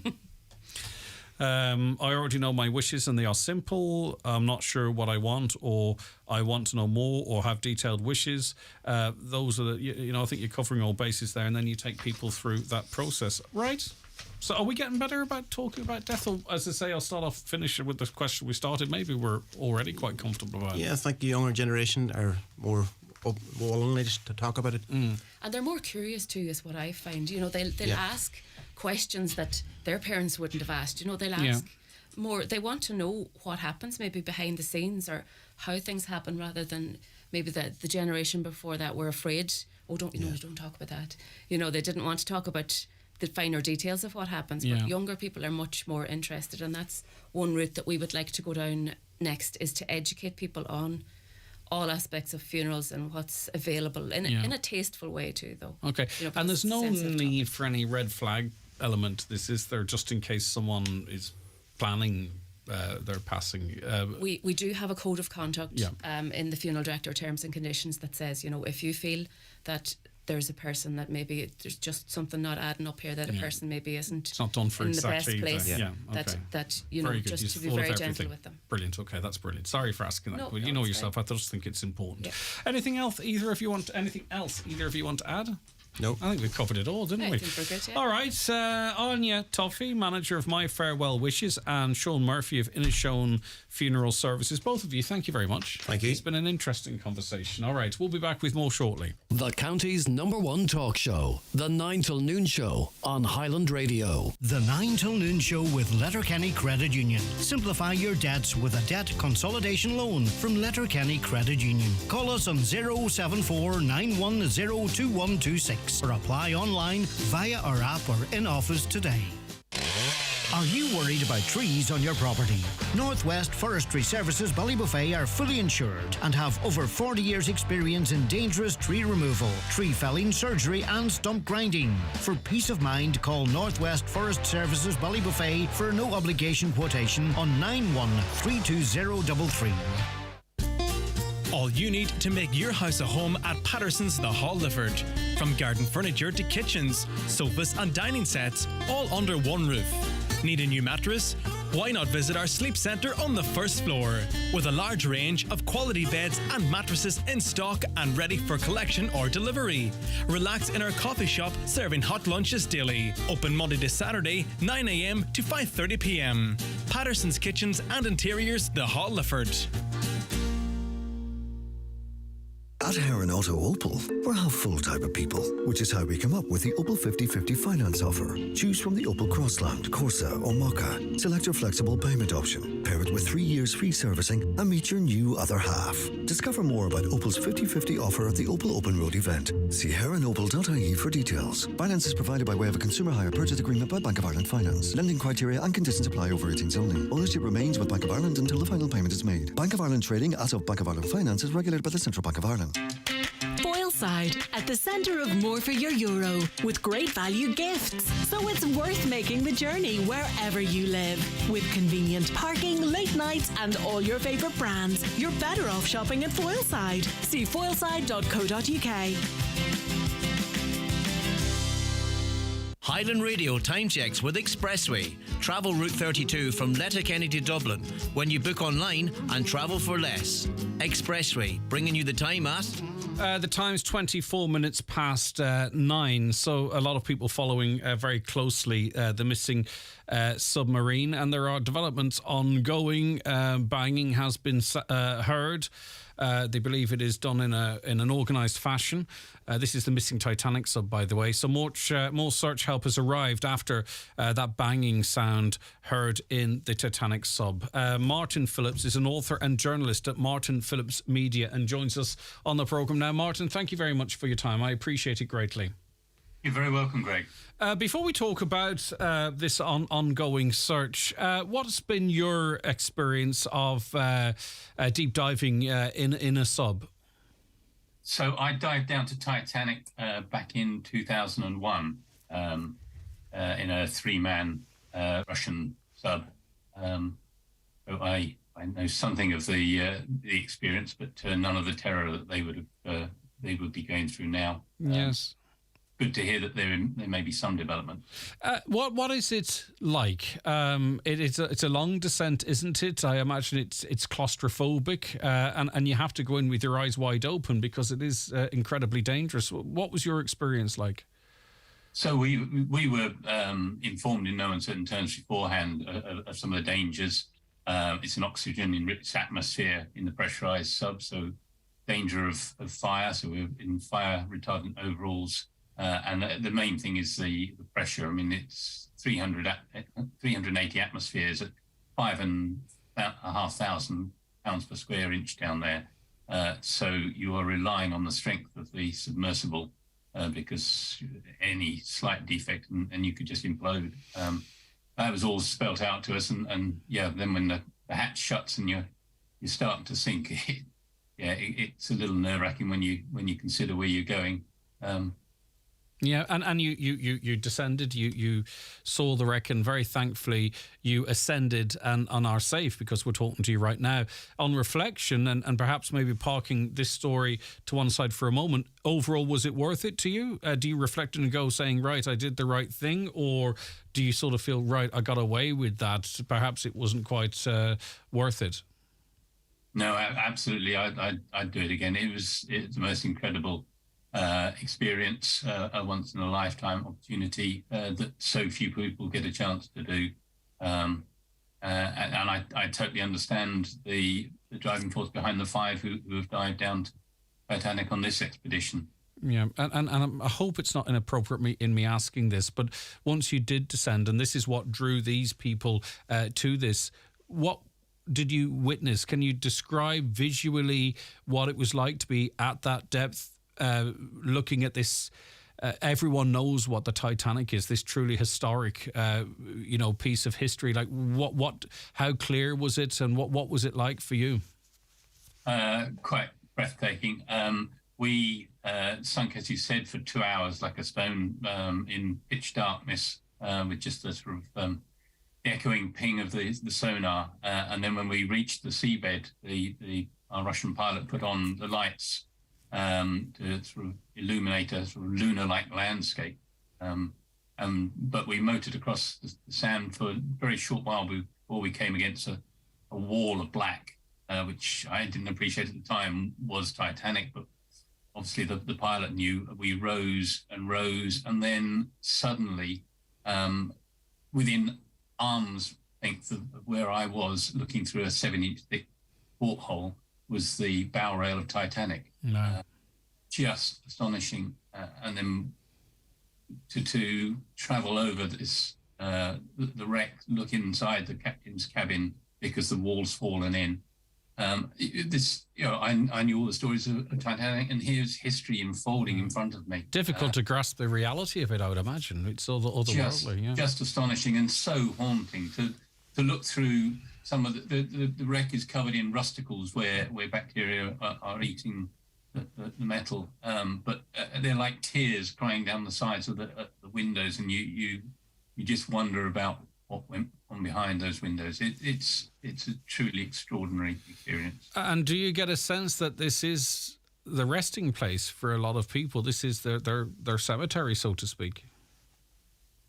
It's difficult. I mean, there are no nutrients in the water down there, so everything is absorbed. So there's nothing. No, I understand. Yeah, but yeah, you absolutely. It is, it is. It is a gravesite, and you treat it with that respect. I mean, anything we took with photographs.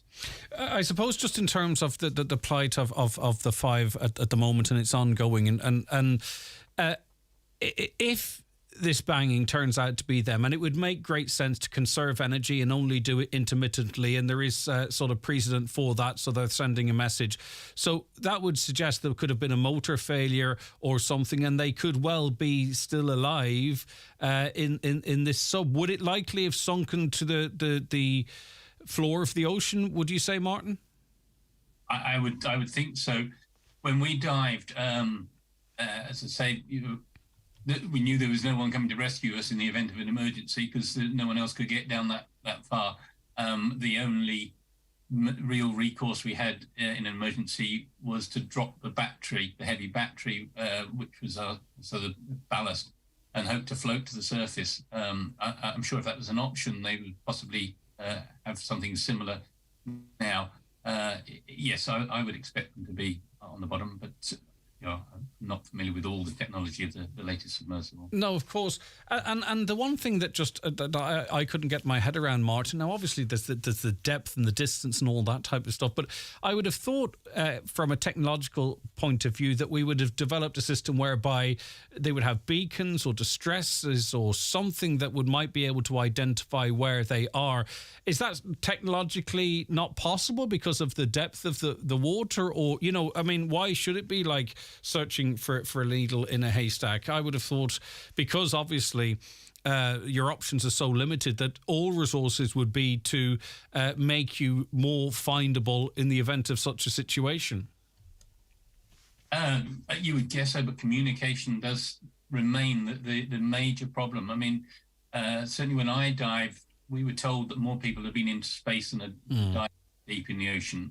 It's still it's an alien world down there, and 2 miles of water to try and communicate through. I mean, if they're picking up sonar signals, that's incredible in itself. Right. But yeah, the communication does seem still to be an issue. Right, okay. Well, we know that if they are alive, and we pray they are, I think, that their oxygen levels are dropping, but carbon dioxide levels are increasing, which is perhaps what the greatest challenge is. And even if they were pinpointed, Martin, can they be, you talked about so few vessels capable of going down, what might a rescue operation look like if there is one? Again, I'm not sure on that. There are underwater robots which apparently have the ability to move a submersible of this size, which seems incredible to me. But if one hopes that is the case, because there aren't, say, too many submersibles available to go down and effect a rescue, we can only hope. Exactly, and I think that is what we have left. They knew going into this that it was high risk, I suppose, but still that doesn't lessen the trauma and everything that they're going through, Martin. No, indeed. Okay. Thank you so much for your insight, and thank you so much for your time. I really do appreciate it. And like you, we're all following this really closely. Thanks, Martin. Martin Phillips, author and journalist at Martin Phillips Media, in speaking to him. And certainly when he descended to the wreck of the Titanic in 2001, that was just 4 years after the film was released, by the way. At that time, is still not now. Less people have been to the Titanic than have been in space. Really, which is quite remarkable, isn't it? But to descend 2 miles downwards through water, I suppose now it starts to make sense as to why communication is so difficult. Okay, a couple of comments, then a break, then Kieran. Great idea. My mother-in-law died a few years ago. The men in the house were no good, left everything to the younger sister, and I didn't want to choose a coffin, but when it was over and the bills came, you know the rest of the lot to be said for advanced planning. We as funeral directors have been doing this for years, indeed, and your clients and people that you engage with will know that this is another layer of service, and I suppose it'll either be a success or not. If a member joins a credit union before the 70th birthday and have a certain amount in their account, they receive death benefit insurance. Every credit union has a certain amount in their account. Example, Liffey Credit Union is 25 in your account. Indeed, it doesn't cover necessarily all of the costs in my experience, but it's there. Greg, people will stop insuring their houses the same as people stopped insuring their cars. You're obliged to insure your car. You can't go out on the road. I don't know if you're obliged to have house insurance, are you? But, you know, you're the one left picking up the pieces if you don't have it. Can we wish the best to the 2023 London Mary who was selected last night? Aaron Doohan from Glac Creasla from All in London. Well done, Aaron. That is taking place at the start of August. Delighted to say I'm involved in that again too, I think, unless I get sacked between now and then on the judging panel. There's a new crew looking after it as well. Some brilliant people. You have to change it now and again, maybe. I don't know, ins and outs. It was very successful any time I've been involved with it, by the way. But it's exciting. The Marys have been picked now, and that all kicks off the start of August. And really, you know you're in the summer, don't you, when Mary from Dunloe starts again. I don't know if it's public or not, but there's some good news in relation to that and how people will be able to watch it and stuff as well, I think. But I can't say in case it was said to me on the private. But we'll be talking about that, I'm sure, In fact, we're actually broadcasting on the Friday of it. We're broadcasting live from Dunloe. I am going to be allowed out of the studio a couple of times over the summer. I can't wait. And also, I mentioned in passing yesterday about doing this show, or a version of it, from the top of Errigal. I don't think it's ever been done before. Come off air. The CEO says that's a great idea. Let's make it happen. Kevin, who would be involved in the technical side of things, says, yeah, I'd love that. It's a challenge. Caroline's all for it. I think it's going to happen in August. You know, I think we're going to take the show up to the top of Errigal. So maybe you just want to come with us. Do you want to climb with us? Shall we all go up together? Shall we do that? Would you be interested in that? Maybe you're fundraising for something. You want to tie it in with us going up? We can interview up the top of Errigal or something. I'm open to ideas. So if you want to tie in with us in some way or other in terms of doing this show from the top of Errigal, never been done before, not even sure if it can be done. I'm not even sure I'll get up. But anyway, I think we're going to do it in August. So if you want to tie in with it in some way or other, let us know. 086 60 25,000, or better off, call Caroline because it's better in conversation. 07491 25,000. So we're going up to Errigal, are we, in August? We are. Caroline's nodding, yes. So if anyone wants to come up with ideas as to how you could feature on the show, come up with us, climb with us. How many can go up? I don't know. Let's just see where it goes. Be part of it. Help us organise it and come up with your suggestions and stuff, because we're going to do it, and you could be part of... I daren't say the word history, but you'd certainly be part, as far as I'm aware, open to correction, of broadcasting first, the first show ever broadcast from the highest point in Donegal. Would you like to be a part of that in some way or other? Let us know. 086 60 25,000. Preferably if you wanted to go up and you could fit me in a backpack. You know, like one of those things they have from the babies at the front. I'm about 12 and a half stone. 5'11" and a half, 6. I can squeeze 6 foot out of the right pair of shoes. Maybe a couple of you could carry me up. That would be really nice. But all jokes aside, if you want to get involved in that, or you think you've got some ideas, it's just happened spontaneously yesterday. Get in touch with us. It's going to be. I'm not going to go up there. I'm not going to climb the top of Mount Errigal and have a row with Charlie McConaughey, right? So don't worry about that. We'll go up there and have a bit of fun, a bit of crack. Would he come up and chat to me? I don't know. I'm still on the blacklist. Right. Charlie McGarvey on Facebook says, no, I'll come back to that because it's not in the tone of my last conversation. Right. Okay. 07491 25,000. Be part of it. Get involved with it. Contact Caroline now. Watch the show live now on YouTube, Facebook, and at highlandradio.com.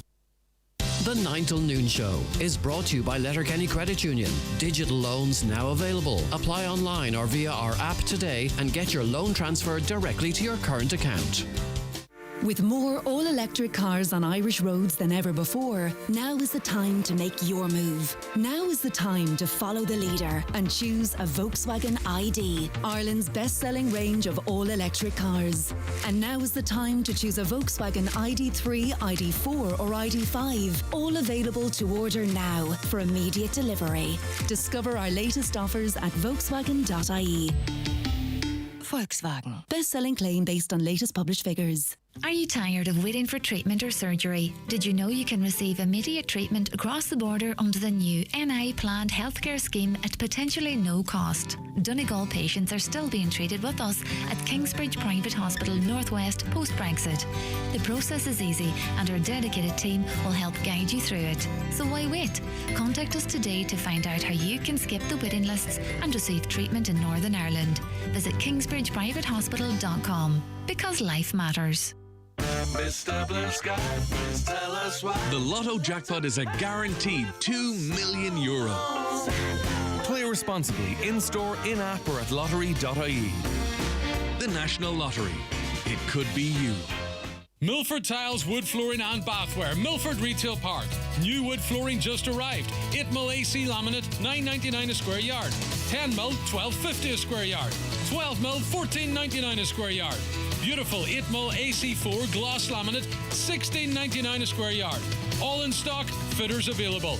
Milford Tiles, Wood Flooring and Bathware, 083 091 0707. My guest now is Brian Kelly of Niamh Padraig GA Club. Muff, good morning, Brian. Imagine why, Greg, Gara, Connors too. I don't know where to start with you. I think I'll start with you and your wife and this amazing fundraiser that you undertook for Pieta House. I know that's not primarily why we invited you on, but 5k a day every day in May, an amazing thing to do, Brian. Yeah, thanks, Greg. I look, in my daytime job as head of corporate social responsibility for TCS and Letterkenny, I'm always organising and asking our TCS associates to volunteer for community projects and community activities as part of our TCS Good Corporate Citizenship strategy. We're always asking for people to get involved with the local charities and local community groups. And one of our aims that I lead here in Letterkenny and across Ireland is to try and bridge the gap between our business objectives and what our community needs are. And I'm always asking for volunteers. So as I said, you know what, it's by the time I did a wee project on my own and sort of lead by example, etc., when it comes to engaging with the community and with charities.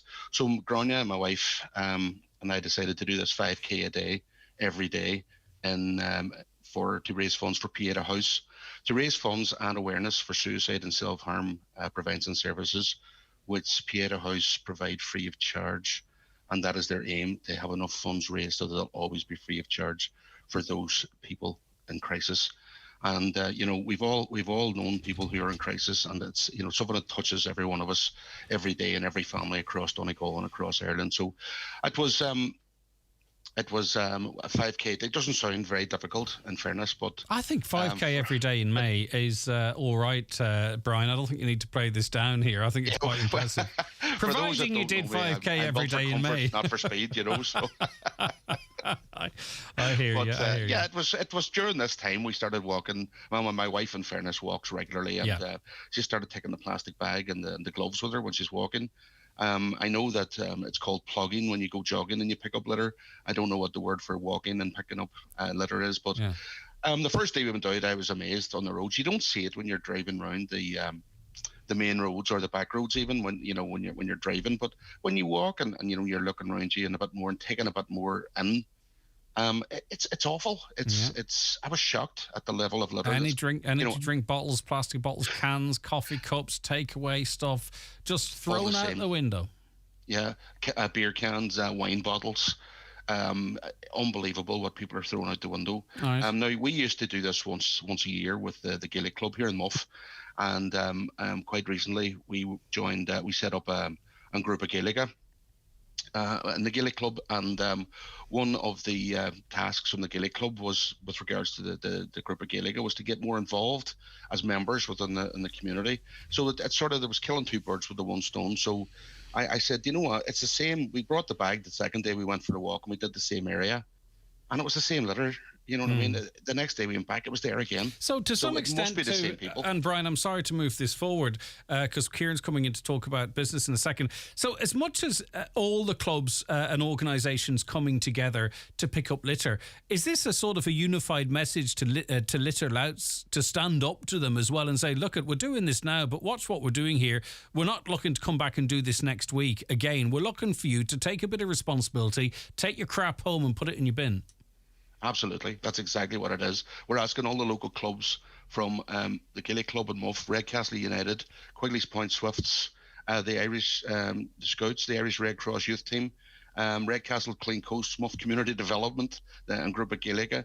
All these groups are coming together in their club gear this weekend, 23rd, 24th, 25th of June, to pick up the litter, yes, but to make a stand to people. You know, this isn't on in our community, right. It's not a good thing to do. Now, in fairness, the county council are fantastic, and they always come up with the bags and the pickers and stuff. In fairness, they're brilliant. And they've organised 3 pickup points for the rubbish as well. So, and our local councillor here, Terry Crossan, has played a main role in that as well with the council.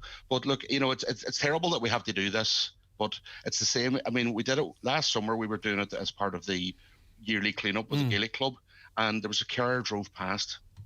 As we were doing it, slowed down and threw more stuff out the window. Word, okay. There's more for you. How do people get involved just in the last throw? And I might invite you back on next week if that's all right, Brian, just to reinforce the message when we've more time, but also sort of give us an idea who got involved and how much rubbish was collected. But if anyone, I know you've reached out to the clubs and they've reached out to the members, but if anyone wants to get involved, when, where, how? Well, they can contact me on 087 795 1532, and they can follow the posters that are all over social media and in all local businesses in Muff, Quigley's Point, Redcastle, Drone, Clare, Iskaheen, etc. Brilliant, Brian. We'll do a follow-up. Well done to you and Granny as well, too, for your great initiative in May. Have a lovely day and a great weekend. Take care. All right, back with Kieran after these. The 9 till noon show with Letterkenny Credit Union. Now offering mortgages from €40,000 to €600,000 with no hidden fees or transaction charges. Letterkenny Credit Union, 9102127. PDO Thread Lifts, the ultimate non-surgical lift for the skin, improving facial contours, lifting and tightening jowls, the neck, cheeks and eyebrows, are available at Genesis Aesthetics and Skincare Clinic Udor. For help choosing the right aesthetic treatment for you, contact Mary Ferry, your aesthetic practitioner. Also offering fat-dissolving treatments, dermal fillers and laser treatments for all skin conditions. Hair and makeup packages also available. Genesis Aesthetics and Skincare Clinic Udor, 07495 325 75. A public participation event for the Ramelton Flood Relief Scheme will take place on Wednesday the 21st of June in Ramelton Town Hall from 4 until 8 p.m. This will be an opportunity for the public to learn more about flood risk to the area and discuss potential solutions with the project team. Donegal County Council and the Office of Public Works are hosting the event and encourage you to come along to have your say. This is a drop-in event, so no appointment is necessary. Find out more at countydonegalfrs.ie. At Allstate, we provide flexible working options that make work for you. You can choose condensed working or a flexible start or finish time. Choose to work from home or the office whenever you want. Don't miss out on the moments that matter to you. Make work for you. Search Allstate NI Careers today. The groom goes free. The groom goes free. Yes, you heard it. The Groom's Room. Evolve Clothing, Letterkenny Retail Park. The groom goes free. Call in today. Terms and conditions apply. No matter how busy we are, how can we make the most of our lives each day? By spending quality time together or spending time giving back. However you spend each day, spend it doing what matters to you with Debit MasterCard, because a life well spent is truly priceless. Learn more at mastercard.ie. Business Matters in association with the ATU Donegal Faculty of Business. If you have an undergrad in any discipline and would like to reinforce it with a Masters in Business, ATU are offering their Masters in Business Management Conversion Programme. Call 9186 206 or email donald.hannigan@atu.ie. Okay, Kieran O'Donnell's with us. Hi, Kieran. Good morning, Greg. Good to have you on the show. Oh, it is as close as it appears.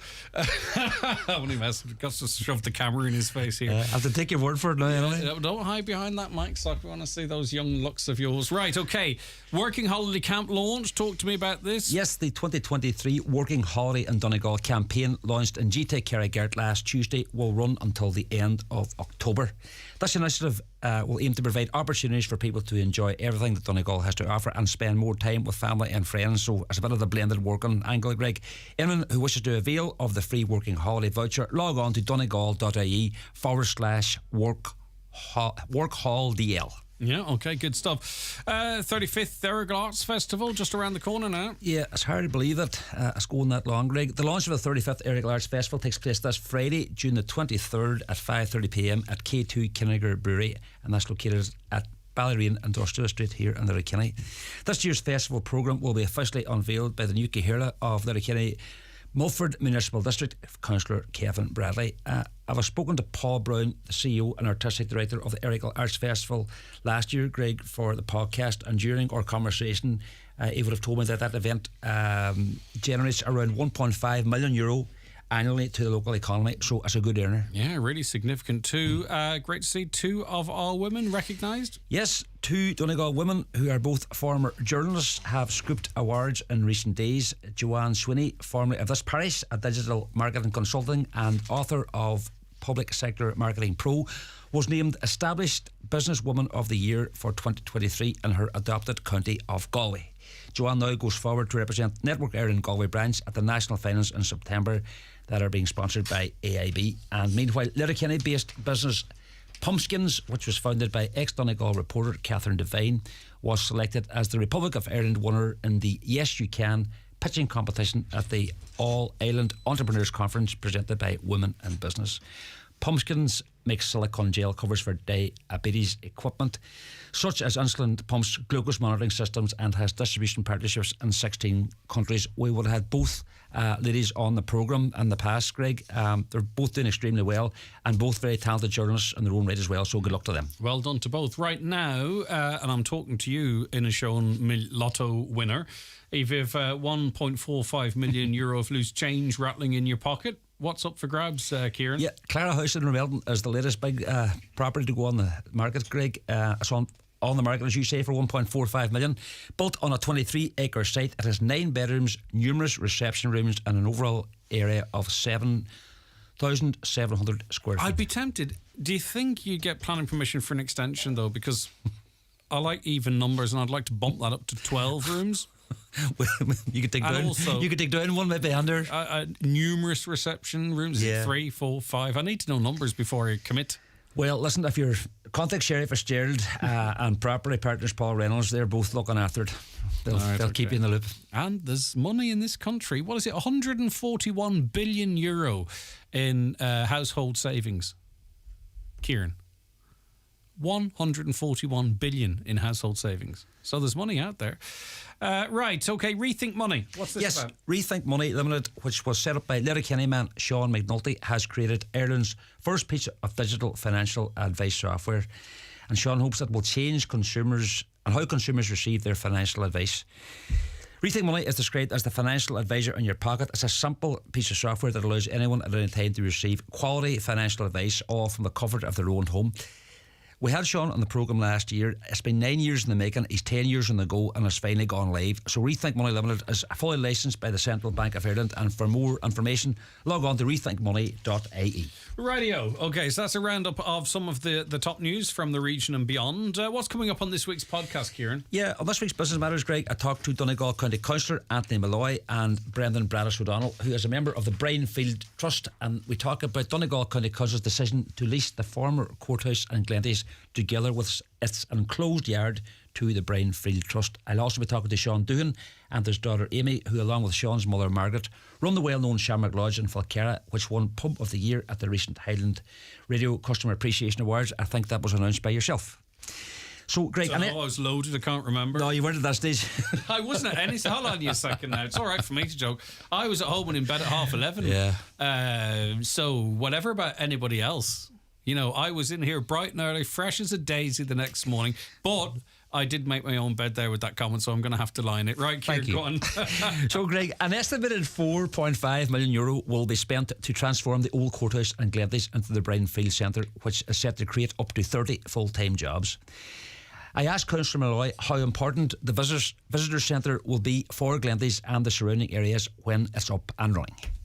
Fantastic news for Glenties, indeed the surrounding areas, Kieran, and I was delighted to propose this project last Monday at our council meeting. And I suppose first of all, you know, the town of Glenties here, you know, it attracts very, very modest tourism, you know, and that, and so having a visitor centre like this will definitely attract a lot of visitors and tourists alike. And we all know Brian Friel of international fame. Through short storytelling and drama and that there, so definitely will have a huge impact on the town of Glenties, and it's fantastic news. And in terms of job creation, what numbers are we talking about, Anthony? Well, probably on completion, like the projected figures are in around 30 people at full-time employment here, you know, which is going to be a huge benefit to the area, because, you know, as you know, Kieran, there's not much employment here, and so this will be a significant boost regarding employment and that, and as I said, will be a huge spin-off as well for other businesses as well. Yeah, okay. I mean, it's an incredibly historic building, but everyone might not know that history, Kieran. Yeah, and I also spoke to Brendan Bradis O'Donnell, and he talks about the old courthouse building, which is over 150 years old. The courthouse then is a fabulous building where the Brinefield Centre will be, because there's a big courtyard out the back as well too, and is adjacent to the St. Colum's Museum, which is hopefully going to be opened now after a little hiatus as well too. Like, so that's helping the town. And when we get the Brinefield Centre going in the courthouse, structurally, Kieran, it's unbelievable for a building that's close and almost 200 years, whatever, like 150 years plus.